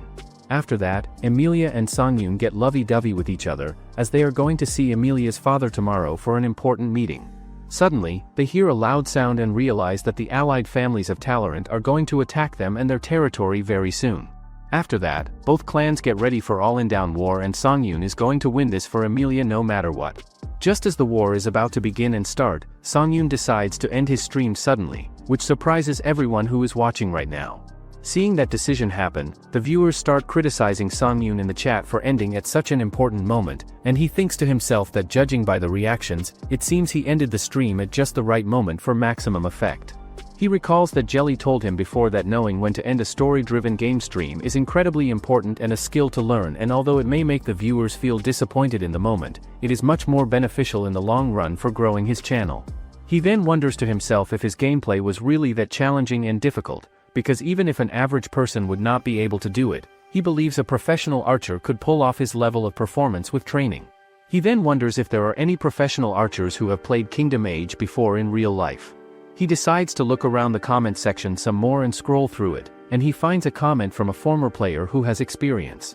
He then starts shivering but turns off his phone quickly, thinking that people in Archer Field all cut ties with him about 10 years ago and the reason he quit archery was due to an injury from an accident that ended his career. The next day, Songyun leaves his apartment while reading some more negative comments and posts about him online that are hurtful. He runs into Siajaya outside by coincidence. After that meeting, they both go to a nearby park together where she tells him that she has completed a few videos to post on the new channel they are creating, so she wants him to take a look at them and give his opinion. The video turns out to be quite interesting with the screen transitions moving quickly to match the shooting speed perfectly, so there is no time to get bored while watching it. There is the added enjoyment of watching the reactions of the viewers' chat included in the video as well. He then quickly tells Siajaya enthusiastically that this is a work of art and really impressive editing work that she has done on the videos. Songyun explains to her that it is impressive to condense a day's stream content to this extent and length, and all the highlights are included perfectly, with the computer graphics added for easy understanding and other perfecting touches throughout. He then asks Siajaya excitedly if they could release the video right now immediately, but she says that it is better to release at least 3 or 4 videos all at once together for better impact. Later on, Siajaya gets back to her home, and she is actually really happy because being acknowledged is rewarding and meaningful to her. Siajaya's phone then starts ringing suddenly, which makes her think that it might be Songyun calling her at this late hour to talk. When she reads the name on the screen, her mood completely changes and becomes negative instead. The next day, Songyun starts the stream a bit early because of the siege battle that is happening. He then gets transported back to the war location where he left off yesterday in the game. But as soon as he gets there and arrives, the mercenary captain starts teasing him playfully because of his relationship with Emilia. The viewers and Songyun both think that Roman was friendly before but did not act this close and comfortable with him, which surprises everyone watching the stream. The war then begins with both armies attacking each other on the battlefield, but Songyun transfers command to the NPC characters, which means that the troops will automatically proceed with basic combat tactics on their own. He really wants to go kill that golden armor guy at the back of the enemy army and get back safely, but then suddenly he gets a donation of 10,000 won with a mission attached to it. Seeing that donation appear, Songyun gets shocked because he will get 10,000 won per kill that he makes. But Songyun really wonders if the person donating this much money would be okay financially and not hurting themselves. After that, Songyun quickly hides somewhere in the bushes, thinking that drawing aggro by himself so confidently will only raise the stakes, but despite that, he still has to take missions. He thinks that it's just like Jelly said, in game streaming, donations don't usually come as expected, so every single donation is important, and he have about 80 arrows. If he get a kill with all 80, he can get about 1 million won. However, there's one special aspect of a mission donation, which is that they greatly contribute to the pace of the stream. Songyun believes that this is not just about assassinating the enemy leader quickly, but this is also about prolonged fighting and battle, which will make the stream much more fun and entertaining for viewers to watch. After that decision, Songyun just shoots arrows from the left side of the battlefield, which completely catches the other army off guard and surprises them. The army then manages to find Songyun hiding in the bushes and quickly assigns 20 soldiers to guard the left flank and stop him. Songyun then prepares exactly 20 shots for the 20 soldiers coming at him and kills all of them by shooting at the headshot only with perfect accuracy. After killing 20 soldiers one by one with consecutive shots without missing, he receives 230,000 won as promised by the donator who challenged him. Siajaya, who is also watching the stream at her home, gets even more excited by his performance and ends up falling for Songyun even more than before.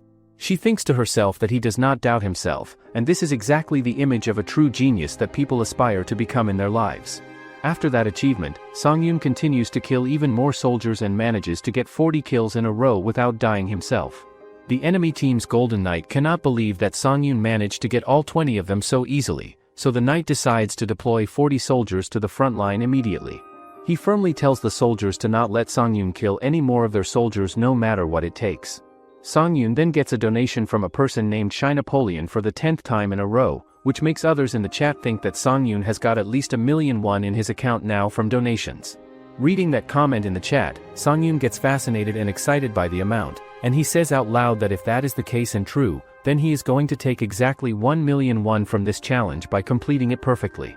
After that moment, Songyun activates his consecutive shooting ability and starts shooting at the soldiers one by one with precision, but then he gets attacked by the other team's archer who spots him. Songyun then finds Songyun's location quickly and deflects an arrow with another arrow he shoots, which makes the audience think and say that Songyun is actually a monster at this game. Songyun then starts killing even more soldiers with his arrows and gets out of the bush to move forward, but when one of the soldiers tries to run away from the battle, he decides to shoot him too before he escapes. However, he realizes that he has run out of arrows in his quiver completely. However, he does not give up at all, and he quickly grabs an arrow from a dead soldier's body on the ground and shoots down the final soldier who was trying to escape. Seeing that, Shy Napoleon donates 1,000,000 won to Songyun for completing the mission, but then Songyun notices that this is not over yet, as people start cheering loudly for someone named Robin who appears. The soldiers talk among themselves saying that thanks to Robin's leadership and tactics, they won this battle today against the enemy. But they do not know that Songyun has killed 100 of them by himself during the fight. Just then at that moment, the mercenary captain apologizes to Songyun for the way mercenaries are treated unfairly by the knights. He tells Songyun that the knights tell the mercenaries to take the basic pay and leave immediately, and that is despite the fact that they made a huge contribution to winning the battle. Just then suddenly, Robin approaches them with an angry expression and says that on the battlefield where the knights are fighting for their lives bravely, what kind of performance the mercenary units have shown to deserve payment. He says accusingly that the mercenaries were just protecting their bodies and staying safe, using the excuse that their bodies are their only asset and they need to survive. However, Songyun believes this represents the most typical misconception people have regarding mercenaries, because if mercenaries actually behaved only in this manner, they would never earn anyone's trust, and without having trust, their entire community would eventually fall apart. The commander questions where all the gratitude from the aristocrats has disappeared to, the same gratitude they showed when they were bringing them along to participate in war. The knight questions how the commander has the audacity to speak to him. The man points his hand in the direction of his comrade and states that his comrade has successfully managed to kill 100 enemies all by himself using only his own skills, and he questions whether the nobles still maintain their belief that mercenaries are excessively attached to their own lives and accomplish nothing of value. Robin smiles because he does not believe the words being spoken and throws his head back while laughing, and his subjects start to mock Songyun in response. The spectators become outraged by such a disrespectful attitude being shown towards their idol, and the guy clenches his fist while closing his eyes tightly. The man who wears the golden helmet steps forward while people whisper among themselves discussing his inappropriate behavior. The stranger admits that he has experienced defeat, and the knight looks at him with confusion and questions what this means. The enemy clenches his fist and explains that their castle has been occupied without any trial, and the soldiers have been killed mercilessly, and he questions whether this truly represents how the Amelia's family resolves issues. Robin looks at him while sitting on his horse and does not know what to say. The man explains that the other clan treats his subjects disgustingly. The man in the golden helmet turns his head and questions why but gets surprised as Songyun stands in front of him.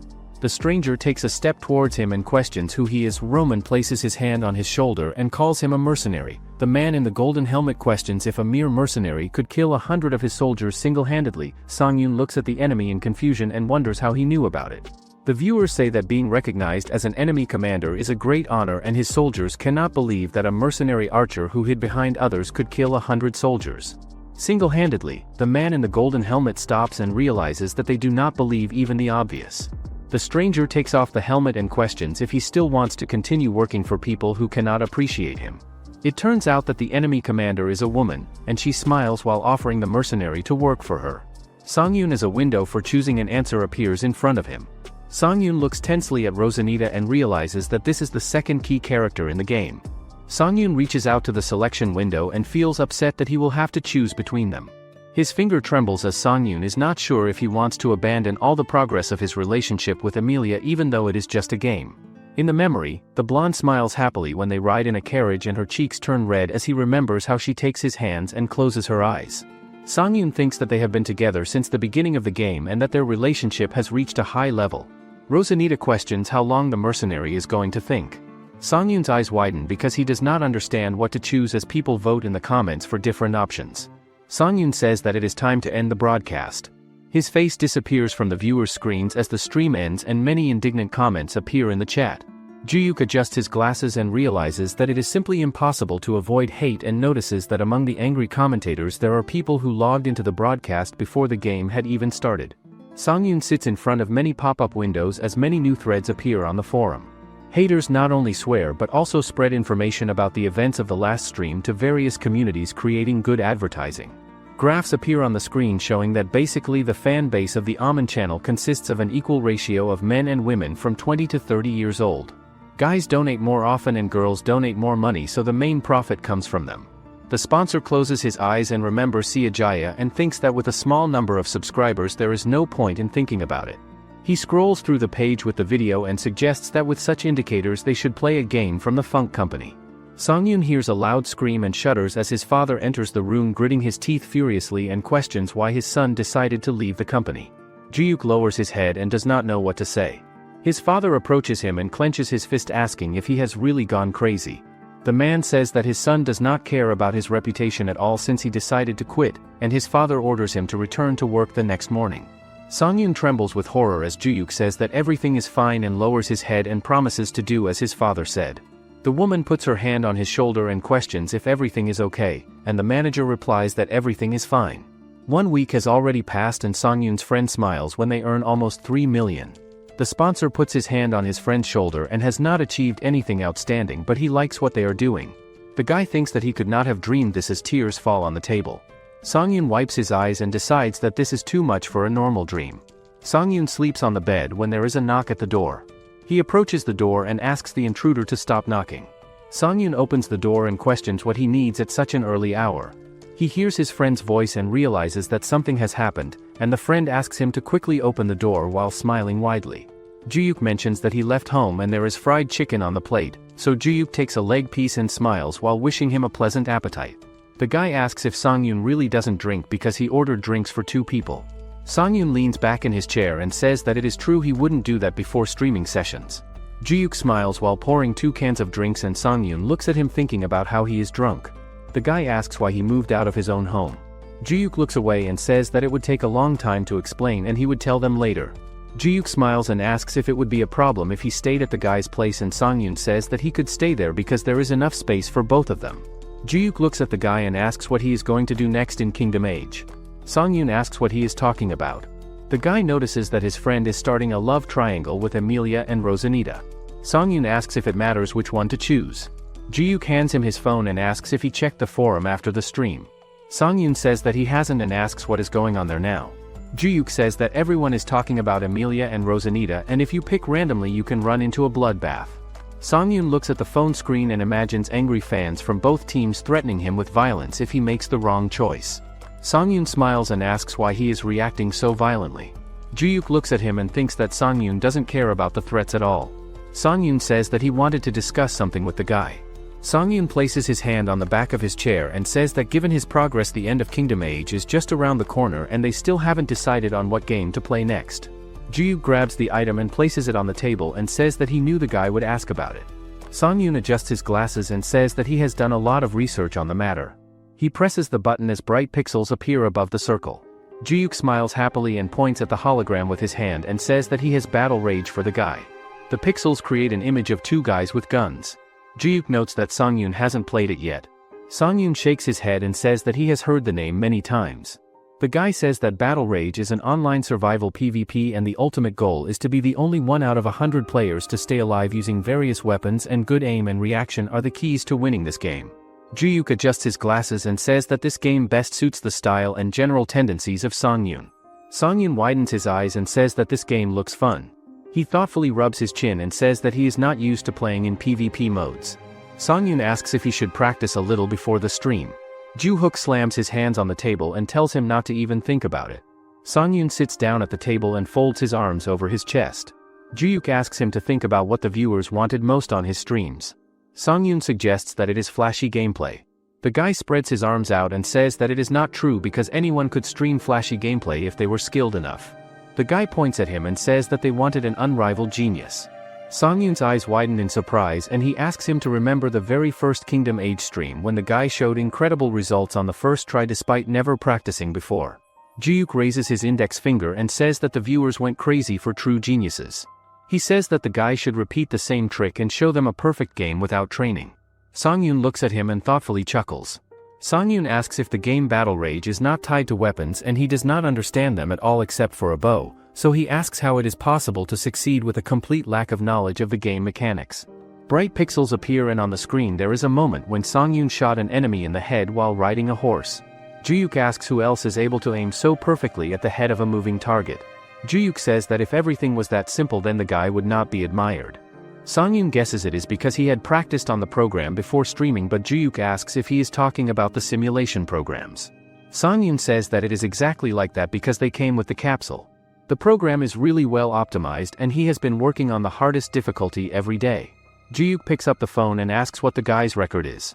Songyun says it is about 12,000 points. However, Ju-Yuk asks how this is possible. Ju-Yuk looks at him and says that according to the simulator the guy is in first place.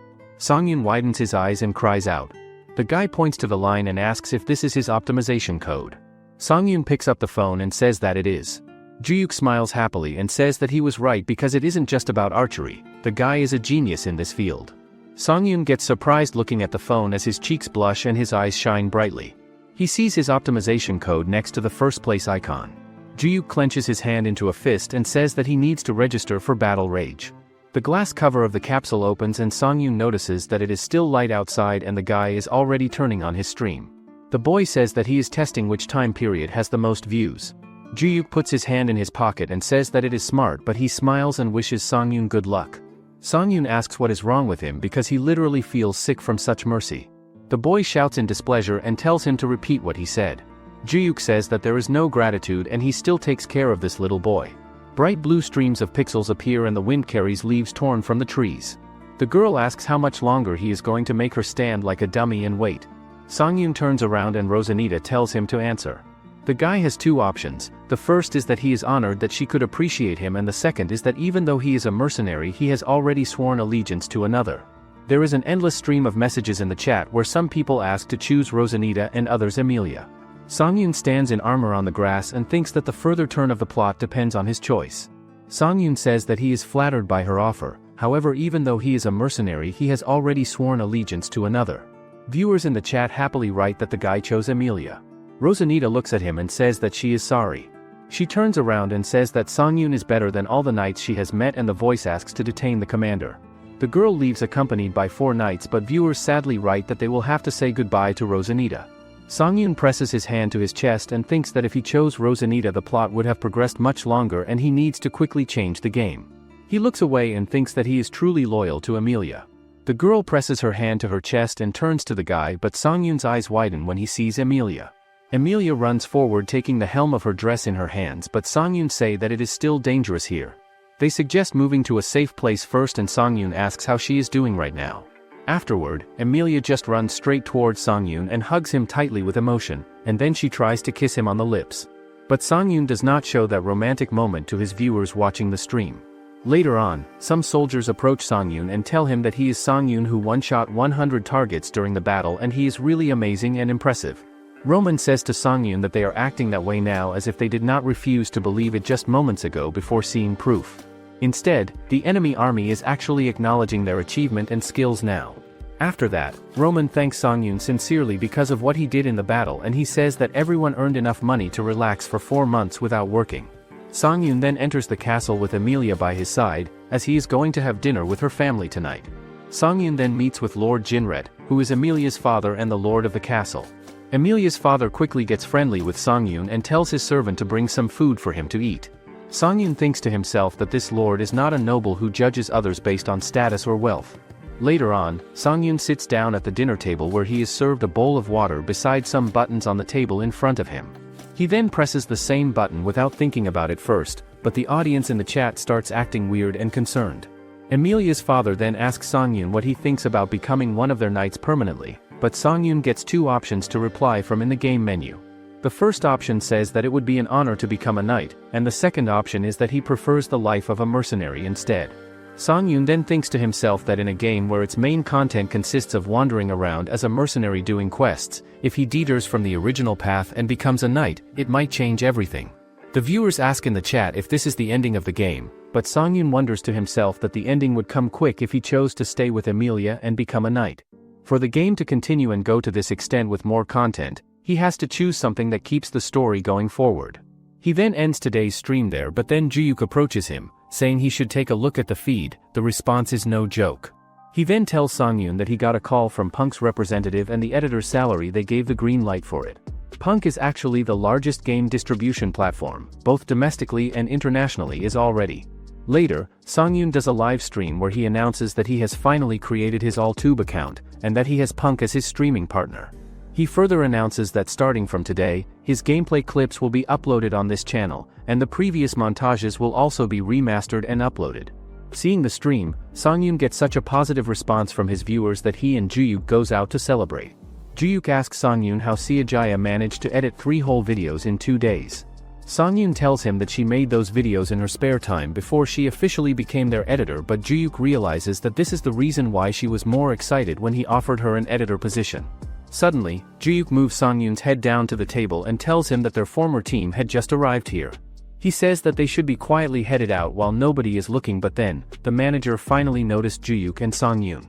Manager asks them if their new jobs are around here, so Juyuk casually laughs and says they are.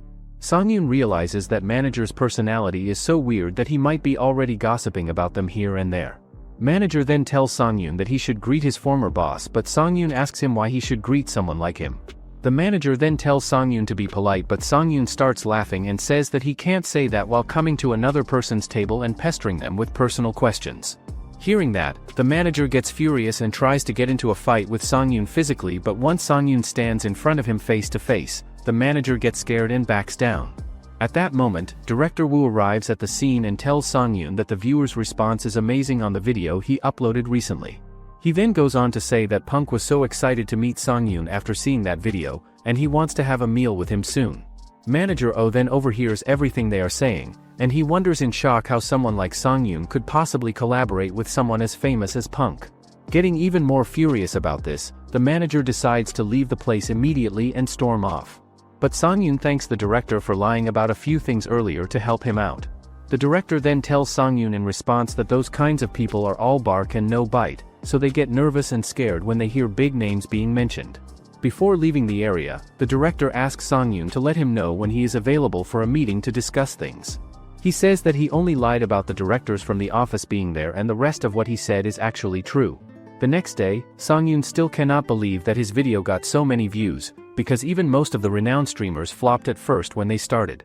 He thinks to himself that Jelly told him before that AllTube success is also largely influenced by editors and their skills, so it is crucial to have a good one working with you. He wonders to himself that the impact of Seojaya's montages influenced the official channel's success greatly, so he is really fortunate to have her on his team. Later on, Songyun goes out for a walk outside, thinking that after he quit his job, He could not be bothered with exercise or working out regularly. He then gets a phone call from Juyuk who tells him to check his messages right away, but Songyun replies that he is in the middle of a workout right now. Hearing that, Juyuk gets furious and scolds him for lying about working out, but he says that the number of views they are getting are unusual and really high, so it is obvious why one of Punk's directors wanted to have a meal with Songyun to discuss collaboration opportunities. Juyuk then asks Songyun if they should do something for Seojaya because they were this successful because of her. Just then, Songyun sees Seojaya jogging as well, so he takes her for lunch, but despite that she looks sad. Seojaya then tells Songyun that she is okay with discussing things about work, but she has no clue as to what to talk about. However, Songyun says that it is okay to leave work when things get bad and toxic, and he says that he and Juyuk also quit their jobs before, so he hopes she can tell him what happened to her. After that conversation, Songyun gets back to his home and starts his streaming session where he announces that he is now a partner with Punk, and they are going to play Kingdom Age together for today's stream. It turns out that Songyun started up Kingdom Age instantly to begin playing, but the viewers got a feeling and sense that he was going to end Kingdom Age in this stream and finish the game. Songyun then chooses the night route in the game where Emilia appoints him as her personal knight officially. After that choice is made, Songyun gets a time skip forward to spring season where his clothes are changed to knight armor, so Songyun says out loud that he became a full-fledged knight now. After that, Songyun receives a notification that he has to face the final trial to become a knight officially, which makes him wonder if he is not a full knight yet despite the time skip. Just then, a person barges into his room and asks if he is not ready yet to go. He says that Songyun is going to be late for the competition at this rate if he does not hurry, but Songyun asks what he means by competition exactly. The boy tells Songyun that today is the day that will determine the legitimacy of his knight title and whether he deserves it. But then at that moment, Emilia arrives at the room. She then immediately kisses Songyun on the lips and says that if something bad happens in this competition, then their future together will not turn out well at all. Songyun and Emilia then head out to the arena where some people approach them, so Songyun realizes that they are characters from other routes in the game. One of the guys says condescendingly that just what has befallen the Jinret family to take in someone like Songyun as a knight, and since he is without a noble lineage or family name, he must prove his own capabilities in this competition. Emilia replies to him that Songyun has proven himself time and time again, and he was the sole person responsible for overthrowing Talorant's castle, and he even defeated an incredible monster. After that, Songyun's competition begins with a troll entering the field to face him. However, Songyun quickly takes out his bow and shoots the troll to his death. Seeing that, everyone starts cheering for Songyun and some can't believe how he managed to take down the troll using his bow. The old man from before says that someone must have poisoned the troll intentionally, so he wants to conduct an autopsy to find out the truth. Just then, Emilia shows up at the scene and says that the competition is already over and finished, and then she insults the old man for questioning the results. After that battle is won, Songyun and Emilia marry each other in a ceremony and the game finally ends and reaches its conclusion. Songyun then gets teleported back to his capsule in the real world, where his audience members are mentioning about Electron Giant game, and most of them are talking about PvP games and competitive play. He thinks to himself that online games are different from package games in many ways, and he would be facing real people instead of AI opponents. So, no matter how much he studies the tutorials and guides, there are already plenty of people who are used to the ways of that game and have been playing for years. Later, Juyuk tells Songyun that it's likely that the Kingdom Age viewers will leave when he switch games. Songyun tells him not to stress about it because it's something all archers face, and sometimes streamers lose half of their viewers. Juyuk then asks that archers have to take that risk every time they switch games, but Songyun says that they have to because it's more advantageous for streaming in the long run. After that, Songyun downloads his next game, that is Battle Large, and he thinks that this game is going to be real just like Olympics. Songyun then teleports to the game world where he is wearing military uniform and is about to jump off a helicopter. Songyun struggles to jump, but when he sees his teammates jump, he decides to take the risk and jump. Songyun's parachute then opens up and he wonders if he is falling too quickly. He then manages to land on the ground where other players finds him and tries to capture him. However, Songyun wonders how they knew him and does it show his level, but then, he spots a wrecked building and decides to go there. Songyun then enters the building and wonders if there will be something he can use as a weapon, and then, he finds a compound bow. He thinks that he used it when he was a professional athlete just for fun. He then hears the sound of soldiers going up using the outdoor stairs. The soldiers then tries to find Songyun on the second floor, but then one of them gets hit by the arrow. Songyun then kills another soldier, but one of them escapes, but then he gets attacked by a player with a bow, so Songyun quickly knocks him down. Suddenly, Songyun hears another sound and gets a notification that says that the blue zone will shrink in 30 seconds.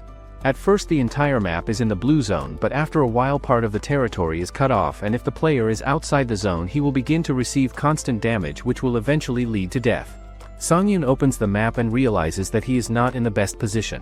Suddenly he hears footsteps on the street and looks out the window and says that the other players have already run from here, which means he needs to hurry too. In front of him are ruins, and there are not many places to hide here, so he has to act carefully, but Songyun hides behind a wall and hears the sound of a car. He looks around and tries to figure out where the transport is coming from, but suddenly a bullet whistles right in front of his nose. At that very moment they open fire on him. The terrified guy looks at the hole in the wall and the viewers in the chat laugh at him. After reading the chat he says that he is scared only because this is his first game. As soon as he says this he hears a car approaching from behind. The guy runs away saying to himself that they will not drive up to them by car, so he will just take cover, but right in front of him the wall shatters into small pieces. Songyun runs away and is surprised to say to himself that they have destroyed the wall with bullets. Without stopping he realizes that if he continues running he will run to another wall. As soon as he thinks about it he sees a strong wall in front of him. Songyun exclaims in his head as he deftly steps on the wall with his foot. At that moment his opponents take out their guns. Songyun deftly climbs the wall. At that moment he disappears and the opponents begin shooting at the wall. The guy is furiously firing his machine gun and screaming, asking why the bullets are not hitting him, adding that he is going to die anyway, so stop hiding. At this point Songyun quickly translates and peeks out from behind cover. He sees 3 guys getting out of the car. He asks himself if this is another group. The viewers in the chat are indignant and are asking why so many players are teaming up alone. One of them tells his comrade to go check, and Songyun has already pulled the bowstring and he hears voices, so he listens to them. After waiting for a moment, he steps forward. At that very second he fires an arrow into the enemy's head, killing him. The guy hides and takes out the arrow and says to himself that it is very good that they are not wearing helmets. He hears a frightened cry asking how he is able to kill their comrade with one shot. The blonde guy looks at his dead comrade and says that bows deal a lot of damage by default, but it is not scary because it is hard to aim with a bow. As he finishes speaking an arrow flies to his head. The last of the squad jumps into cover in horror. Songyun looks out and cannot spot the enemy, so he is told in the chat that the enemy hid. Viewers also write that they need to run after him faster, but Songyun calmly says that there is no need. He hears the enemy's furious screams and raises his bow and takes aim, and he says firmly while preparing to release the arrow. The next second the arrow quickly rushes towards the enemy. The arrow flies along a perfect trajectory straight at the enemy. A loud painful cry is heard. Songyun hears this and takes out another arrow. After aiming he says that from the noise of the enemy it becomes clear that he has moved a little. He calculates the enemy by the sound. He shoots the arrow again. The guy suddenly shoots the arrow and it flies down quickly, after which he sees a splash of blood and reads that the player is incapacitated. Songyun looks out from behind the wall and asks if he really is not dead and what does incapacitated mean. In the chat he reads that this is when the guy fatally wounds a person but not in the head, and in fact this is a problem. Songyun raises his head wondering why there are so many teams in the match. He suddenly remembers that these are team battles. Songyun looks ahead confused. The guy thinks that now he remembers because team battle is a mode that allows 4 players to unite into a team. Songyun thinks that a team does not necessarily need exactly 4 players because you can play this mode together or even alone. The guy scratches his cheek asking how he could make such a stupid mistake. The chat laughs at the guy's absent-mindedness. The Solo Alliance suddenly donates him 10,000 won and agrees to give him another 10,000 won if Songyun takes first place. Songyun smiles and thanks them for the mission. The guy thinks that it seems a little strange because even if they are a team, why is the guy alive although the rest of his teammates are killed and there is no one to raise him? Songyun abruptly turns to the side, seeing the barrel of a gun. Suddenly a loud shot is heard which rings out from a bullet in Songyun's leg. The guy wonders if there is really another team member left. Songyun falls to the ground surrounded by blood. His hand is shaking and he thinks that he has been shot. A shot is heard behind him and Songyun wonders why it feels so vivid. Songyun begins to tumble on the ground, dodging the shots. After rolling he suddenly rests his back against the wall trying to catch his breath. The guy looks down. Songyun looks at the pulse in the pop-up window and wonders what it is. He thinks it is only a second, but it barely crosses the red mark. Songyun knows that if the indicator turns red the security system will perceive it as a signal to forcefully exit the system to protect the player. The guy wonders how people play this game if the risks are so high. He worriedly wonders if there is something wrong with him. Songyun listens and senses someone's footsteps behind him.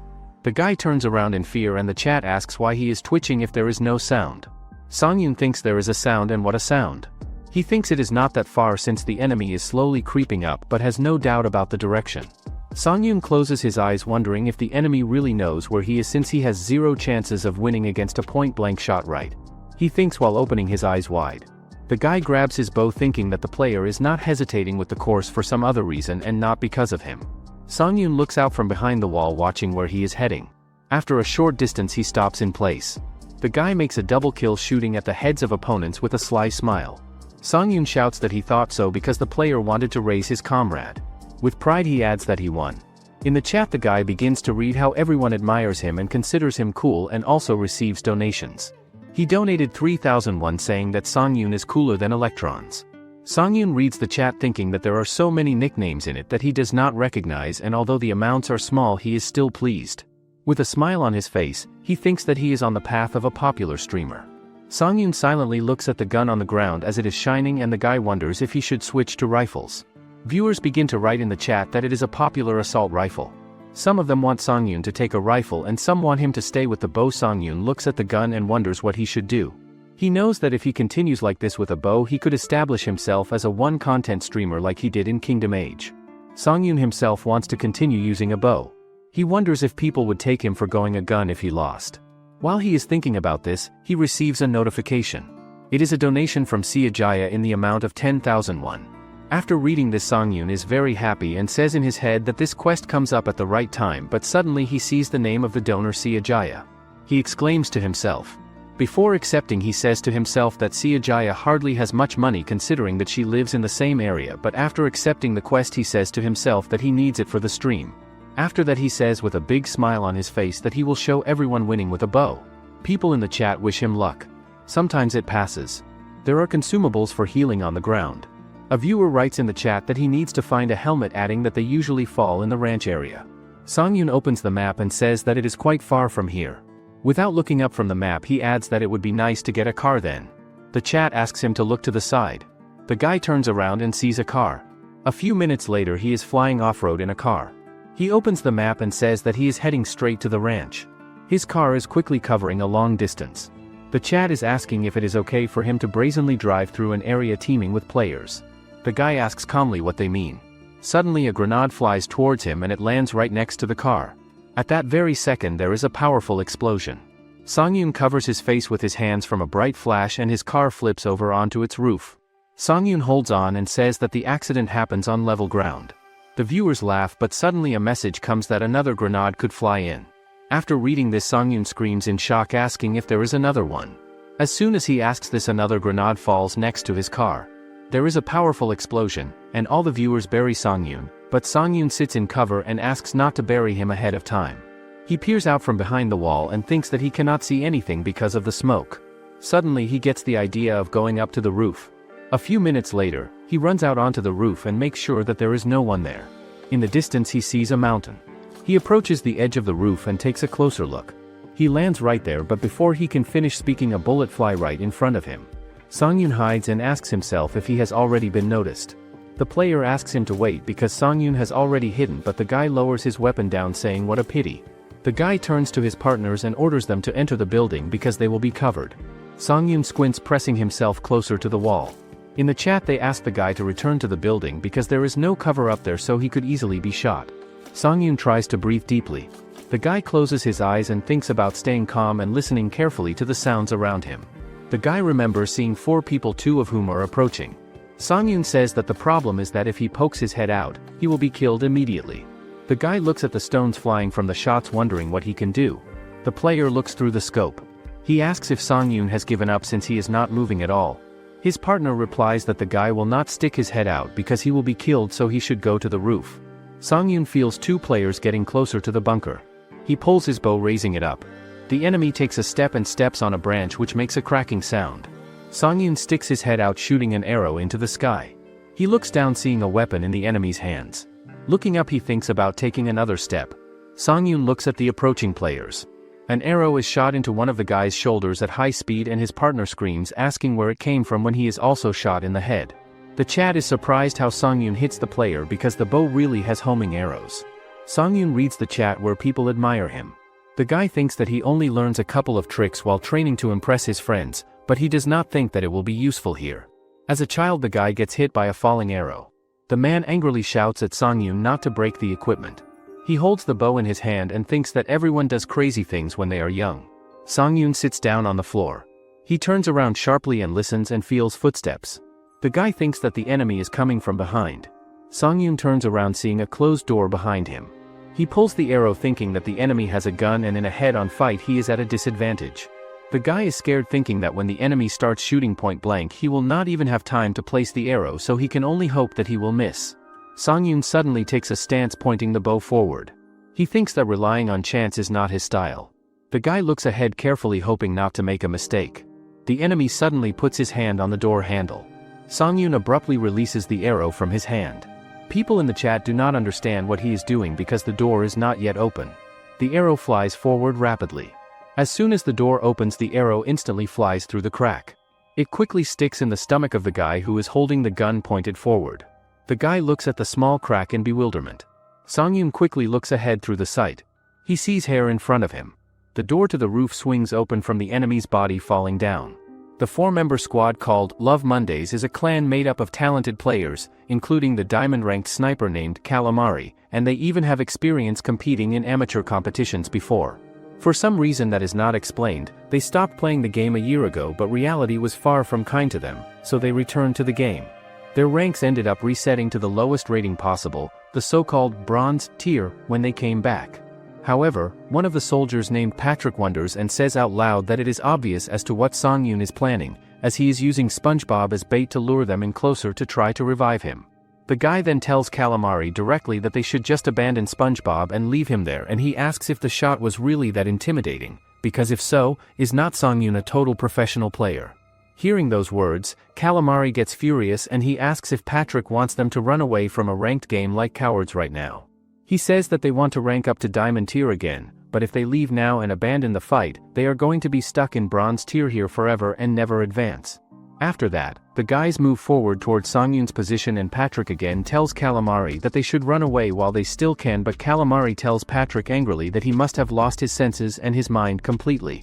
He tells Patrick that they have to walk slowly and carefully with their guns aimed at the rooftop where Songyun is positioned, so he cannot pop out and shoot them easily without warning. They both then aim their guns towards the rooftop carefully and with focus, and they think to themselves that they are almost at his blind spot now, so they can do something to get him and take him down. Suddenly, Songyun shoots an arrow down from the building at them, and the guys think that he might be able to predict their movement somehow, so they cannot go forward safely anymore. The arrow then hits Patrick directly on the head, and at that moment, he dies on the spot immediately.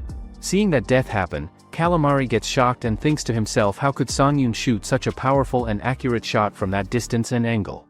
But then Calamari jumps down from the building he is on and shoots at Songyun as well in retaliation. Songyun then gets a notification on his screen that the blue zone will shrink in 30 seconds and they are now down to 26 players remaining in the match. Later on, Songyun looks at his chat messages and wonders if it is a bit weird and different today than usual. But then he sees that people in the chat are calling him a SMEF player who is pretending to be low rank. He realizes that his increase in viewer count was pretty strange and sudden, so he wonders if they came from a forum post that someone made about him. Songyun then hears some gun sounds in the game as if fighting became more frequent between players in the area. He then grabs his bow and starts moving as well to get into position, but then he bumps into someone who tries to shoot him immediately. He dodges the shot and hides behind the wall quickly. He then tries to shoot the enemy using his bow and arrow, but someone else snipes the guy from far away and kills him first. So, the other team players also appear from their hiding spot to reveal themselves. Songyun then shoots one of them using an arrow that hits their helmet directly and damages them. After that, Songyun manages to kill them easily using his arrows and precise aim, and now there are only 4 people left alive in the match. The audience in the chat is going insane with excitement at the same time, but Songyun wonders to himself that if the remaining 3 people are not on the same team together, he thinks he will be able to get first place.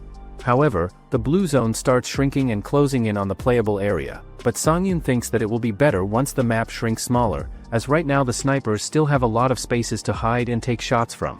He then notices the remaining 3 players standing close together, talking about how there is only 1 player left beside them, and deciding that they should go and hunt that player down to finish things quickly. Songyun thinks to himself that they must pass through this exact area to avoid taking damage from the blue zone, and if the game chooses the locations like this, then even the blue zone seems to be helping him win. He plans that the moment they lower their guard, he will aim straight for that opening. Just then, the blue zone shrinks even more and starts damaging Songyun, but he endures it because he wants to stay hidden and wait for the perfect chance. As soon as the players begin to move, Songyun quickly takes aim and instantly takes down 2 of them without hesitation. Now that there is only one person left from the enemy team, Songyun wonders to himself that this person is someone who stayed silent even when his teammates were being attacked and killed, so that means he is quite level-headed and strategic. Songyun then notices that the enemy player is not even beside his dead teammates' bodies, so he wonders if the player is going to heal his teammates and revive them, but it takes a lot of time to heal and revive in this game. Judging from the direction the blue zone is shrinking inward, Songyun is still at a positional advantage over the enemy, but there is no need for them to take that risk and move from their safe spot. Songyun then quickly lies down on the ground and moves like a rat crawling, thinking to himself, where is this guy even hiding right now? He then manages to find the guy who has not seen Songyun yet in his position. But since Songyun cannot use his bow properly using his hands while lying down, he decides to lay straight on his back and use the bow using his legs instead to shoot. He then shoots the arrow straight towards the player, who then gets killed instantly. There were not many viewers who believed Songyun could achieve first place in a 3 versus 1 situation at all. They might have been certain that he was good at the game, but they thought he had his limits against multiple enemies. The game then congratulates Songyun for getting first place with only a bow weapon, which nobody could have expected these results to happen. The viewers quickly start donating money to Songyun with donations and congratulations, and one of them even says that he will not tolerate any kind of insult towards Songyun from now on in any chat. After that excitement, a person named Miho donates 50,000 won and asks Songyun if he is looking for a clan to join and play with. Songyun tells the person politely that he is still a beginner at the game, so he thinks he needs to practice more first before joining a clan and playing with others. But Miho donates again with another message and says that if Songyun ever changes his mind about joining their clan, he can contact them anytime he wants to join. Songyun then ends his stream and logs out, and he gets back to his real world where Juyuk tells him about Miho, who is actually a really attractive person and skilled player. After that conversation, Songyun's account gets suspended by the game company because of the stream earlier where people reported him.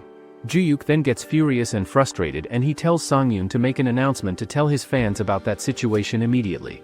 Songyun quickly records a video where he explains that due to the Battle Large stream earlier, many people reported that he was a SMEF account, and as a result of those reports, his Battle Large account is currently suspended, and he cannot play right now.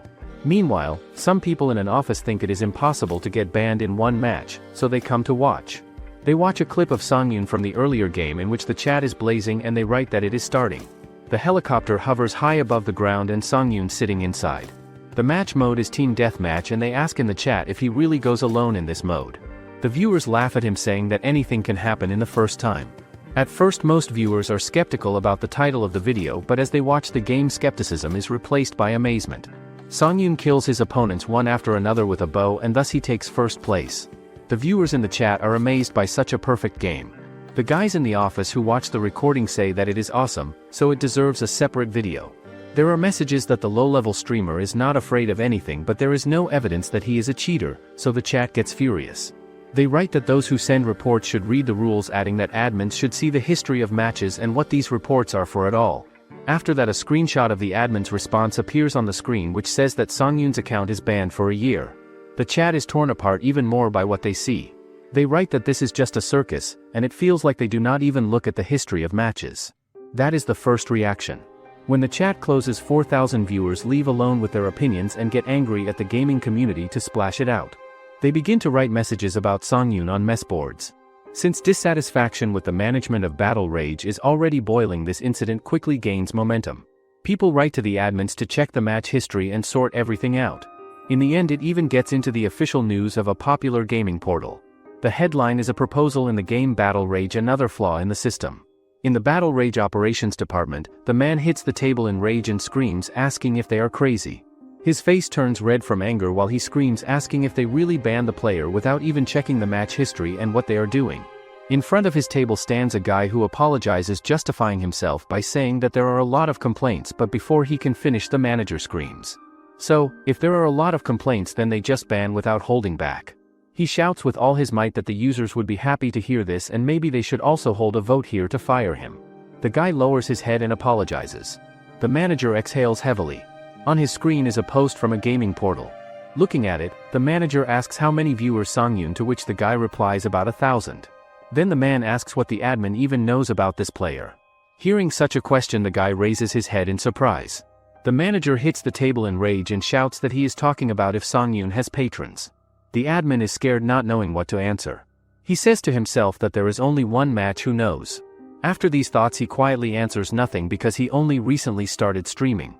The next day, Songyun is thoughtfully brushing his teeth in front of the mirror. On his phone he notices that there is still no reaction from the Battle Rage admins. He thinks that the ban will be lifted in a day or so when suddenly Juyuk bursts into his bathroom. With a trembling finger he points at the phone and shouts that they have disappeared. Songyun asks him in what he is talking about, to which the guy who replies about yesterday's posts about him. Juyuk shouts that all information, news articles, and comments have disappeared from the communities, which surprises Songyun greatly.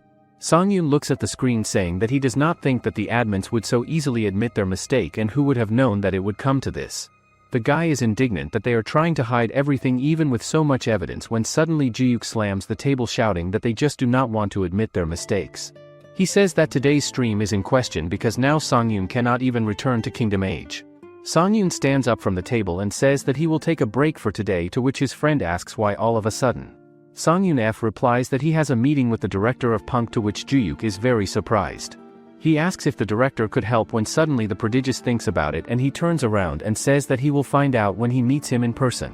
Many years ago, the old man asks the guy if he thinks Songyun has talent. The man folds his arms and answers yes, of course. He says that Songyun is young and not that strong, but his resilience and spirit are exceptional, and these are the most important qualities for an archer. Songyun is holding the bow carelessly in his hands. At this time the old man exhales heavily, answering that he has no idea about it. The man says that talent does not appear out of nowhere and does not say that it is here, because only by honing your skills can you become great. Songyun immediately releases the arrow from his hand at great speed, and it flies into the center of the target. The man looks ahead in shock. He comes closer and calls out to Songyun. The man begins to clap his hands, saying that it is impressive since San's hand does not even tremble. Songyun points to himself and asks if it is him, to which the man replies yes, otherwise he would not have hit the center. He puts his hand on Songyun's shoulder and asks him to try to stay the course. With a smile he says that even when a guy is at his limit and feels that he can no longer take it, he must maintain concentration and faith that he can always try again, and then his arrows will always reach the center of the target. Songyun smiles and shouts that he understands. The man laughs and wants to add one more thing. He says it would be great if the guy took up archery professionally. There is a beautiful sunset outside. Songyun walks outside exhaling heavily. He thinks about calmness and good concentration. He often hears these compliments when he is young. The guy walks down the street thinking that these are the qualities that make him a genius at archery, but at one point they become unnecessary skills that cannot even be written down on a resume. Songyun hangs his head down in frustration, thinking that life really is unpredictable, when suddenly he is called out from the side. The guy turns around and sees Manager Wu in front of him, who thanks him for the way he has passed. Together they walk along the street. Manager Wu looks at Songyun with excitement. He stops and calls out to the guy, to which he quickly turns back. Manager Wu smiles and asks sarcastically if it seems that Songyun is one of those who is always capable like a boa constrictor. The manager says with a wide smile on his face that it is so, and by the way, usually even the most popular streamers get nervous when they go to lunch with the director. Songyun replies that in life he is quite reserved. The manager asks if that is true and adds that when the guy plays games he is very impudent. Hearing this, Songyun is very surprised and asks if he really watches his broadcasts. A few minutes later they arrive at a Japanese restaurant, and Songyun says to himself in confusion that it is very luxurious here, so he does not think he could easily pay for any meal here. Manager begins to leave, saying that the director has arrived, so he will go meet him. Finally, he tells Songyun not to deny himself anything because he deserves it with his achievements. Hearing this, Songyun is very surprised and asks himself about achievements and what the manager is talking about. While he is thinking about this, the doors open and the director enters. Songyun immediately bows and introduces himself, saying nice to meet you. The director says his greeting. Songyun slowly raises his head and says to himself that this man is the director of Punk and his name is Manager Wu. With a smile on his face, he extends his hand to the guy, and Songyun shakes the director's hand and says that it is a great honor for him to meet him. After that, Woo glances at Song-yoon and thinks that his first impression of him is not bad, adding that he is very different from most streamers, but suddenly he notices something that surprises him. Song-yoon's hands are shaking violently. He asks himself if he is nervous or if there is something else. A few minutes later they are already sitting at the table. The waiter is explaining how to eat the dishes they ordered. The director tries the porcupine fish and says that it tastes good. He then turns to manager Woo and says that this place is famous for its sushi, but he likes appetizers more. Listening to the men, Song-yoon also decides to try sushi. He puts a piece in his mouth. Seeing such a reaction, the director says that there is a very talented chef here, which even Song-yoon agrees on. After that, Woo asks the guy if he often goes to such places because his table manners betray a habit. Song-yoon calmly replies that he only goes a few times. Suddenly the manager leans over to the director and asks if he knows what. When manager Woo hears this, he immediately exclaims that Song-yoon really works at a Sun, adding that he must be talented to be hired there. Song-yoon smiles in confusion and says in his head that he gets in through connections. Having said this, he drinks a drink from a small cup while Song-yoon says that he is quite active on the world stage and there are many people who dream of working at Punk. Hearing this, the director thinks about it and says that the guy speaks quite well, but for streamers this is a common thing. Suddenly he puts the cup down with a bang and says that he is still worried about something because streaming is a good thing, but in their time it is dangerous to take such risks. The director thinks that the fact that he is asking this means that he cares about his future, so if he can answer well he could become friends with manager Woo. He knows that if this person likes him, not only will he help settle the issue with Battle Rage, but he will also help with his streaming career in general. Song-yoon looks down thinking that he will have to tell everything. He thinks that this is the first time he is telling this to a stranger, but Woo is not the type to talk left and right, so it will be fine. Song-yoon says that he is originally a professional archer and quite successful, and manager Woo is surprised. Director Woo asks if the guy is really into archery. He happily thinks that this is amazing because as far as he knows it is the director's hobby. Woo puts his hand to his chin, thoughtfully answering that he does not expect it, and he looks at the guy and asks him in confusion why he quits. Song-yoon coldly answers because of the injury and says sadly that he is sorry and asks what happens, to which Song-yoon answers an accident when he is returning from the national championship where he wins a gold medal. Song-yoon answers that he is only 17 years old when suddenly the directors are very surprised. Song-yoon's hand begins to shake and he says that for 3 years after the injury he keeps it a secret, but he is unable to recover, and then with the help of a coach's recommendation he gets a job at a Sun Trading. The guy recalls how he gets there without his skills, so he is not that good at his job and is constantly getting scolded. He says that is when he gets into virtual reality games. Woo suddenly interrupts him, shouting that the guy can control his hand normally, to which Song-yoon replies that yes, games captivate him, but he needs to make money, so he decides to try streaming.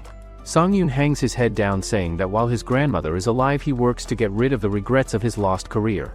When he suddenly clenches his hand into a fist, saying at that time he does not even think about the fact that in virtual reality his hand can move normally. The director raises his head up, saying that it is a cliché, but that only makes it more interesting. Director Woo smiles and says that the guy will do well. He then asks if Song-yoon has started playing a new game. Song-yoon smiles and says that it is true. Director Woo quickly interrupts him, jumping up from his seat. He points to a graph and asks if he knows what it is. Song-yoon asks if it is a stock, to which the man laughs and replies that it is. Director Woo says that it is the sales volume of Kingdom Age after the guy plays it. He says that the guy's name is mentioned in most of the reviews. Director Woo adds that their sales volume is low, which is why the chart increases so much. The man says that he wants to tell him about it tomorrow but decides to do it today, and Director Woo asks with a smile if he really has the makings of a star. Meanwhile, the manager is running to the office and he wonders why his boss has called him in early in the morning. He wonders if he is going to get promoted. A few minutes later he opens the door and asks if the director has called him. The director tells the man to come in, but when the manager walks over to the sofa and sees Kim's assistant, the director says that the reason he calls them is important. The director asks if they remember when he walks in this morning. After asking this he points his finger at the ceiling and says head office with displeasure. Hearing this, his subordinates are surprised and the manager wonders why so suddenly. The director says that the CEO has said something strange. After that he asks if his subordinates know who Almond is, but hearing this nickname the manager is terribly shocked. He remembers the article about Song-yoon on the game portal and asks himself if the director has heard rumors about that case, but they have deleted all the articles. The director shouts that he asks whether they know or not. Then he picks up the tablet and asks if the man still does not understand how the director has heard about this. After that he says that he also does not understand how it is possible to immediately start hiding information without even bothering to search for this nickname in search engines. Having said this, he throws the tablet on the table, causing the manager to flinch. He looks at the floor in confusion while the director says that Songyun popularizes Kingdom Age, which is why its sales increase fivefold, so it is no wonder that the director is furious. He suddenly shouts that even if their game is already popular, the manager understands how difficult it is to get promotion from Punk, and he goes and bans their partner without investigation. After that, he puts his hand to his forehead. A few seconds later, he says that there is nothing unusual in covering up tracks, but he always insists that such actions should be done wisely. Then he adds that from what he sees, they do not use their heads at all. Then they will be happy in their new life without work. Hearing this, the manager is horrified and he asks for another chance, but the director shakes his head. After that, he orders to write an official letter of apology and prepare for disciplinary action. He transfers Songyun's case to another team. The director asks why they are sitting and says they should be escorted to the door or immediately call security. He sits on the phone with a smile on his face, and the man answers the call and asks if the ban from Songyun is lifted, after which he praises them. He says that Punk and Songyun are already prepared for this advertisement, so he just asks to prepare in advance for negative comments. Manager Wu comes closer to Kim and calls him, but he says menacingly that he asks if the guy has connections. The man remembers how the guy tells him that Songyun only recently starts streaming. The director loudly shouts that all this starts because of Kim. The guy looks at him and asks in confusion why the man is blaming him for this. He shouts that this is unfair since manager Wu decided to act this way himself. Juyuk looks at him and asks if the guy can tell him more. Songyun replies that they seem to like him, to which the friend asks how he knows that. Songyun says that the director asks him to teach archery as it turns out and promises that they will contact him. With shining eyes, Juyuk begins to say if the guy starts giving him lessons, to which Songyun asks him to take his time. A friend says with tears in his eyes that he is afraid that Songyun could screw up, but everything goes well. The guy suddenly asks if he has heard anything from Battle Rage. Songyun says that one of the top bosses says that he will contact the people in charge, when suddenly a notification comes to his phone. Both guys abruptly turn to the table. On the phone they see a message from the game administration, which they are very happy about. Songyun reads that the ban from his account will be lifted. Songyun posts that he will tell all the details on the stream at 7 in the evening, when suddenly people in comments starts congratulating him. The guy happily reads the comments saying that support has come. Siajaya with a smile on her face is glad that Songyun's innocence is proven. Juyuk reports to the girl, and she reads that the articles about Songyun are back, but the discontent is still pouring out. How long do you think it will take for Songyun to become a top-tier streamer? Comment "perfect shot" if you'd like a part 2 of the series. Make sure to like and subscribe the channel for more sports manhwa recaps.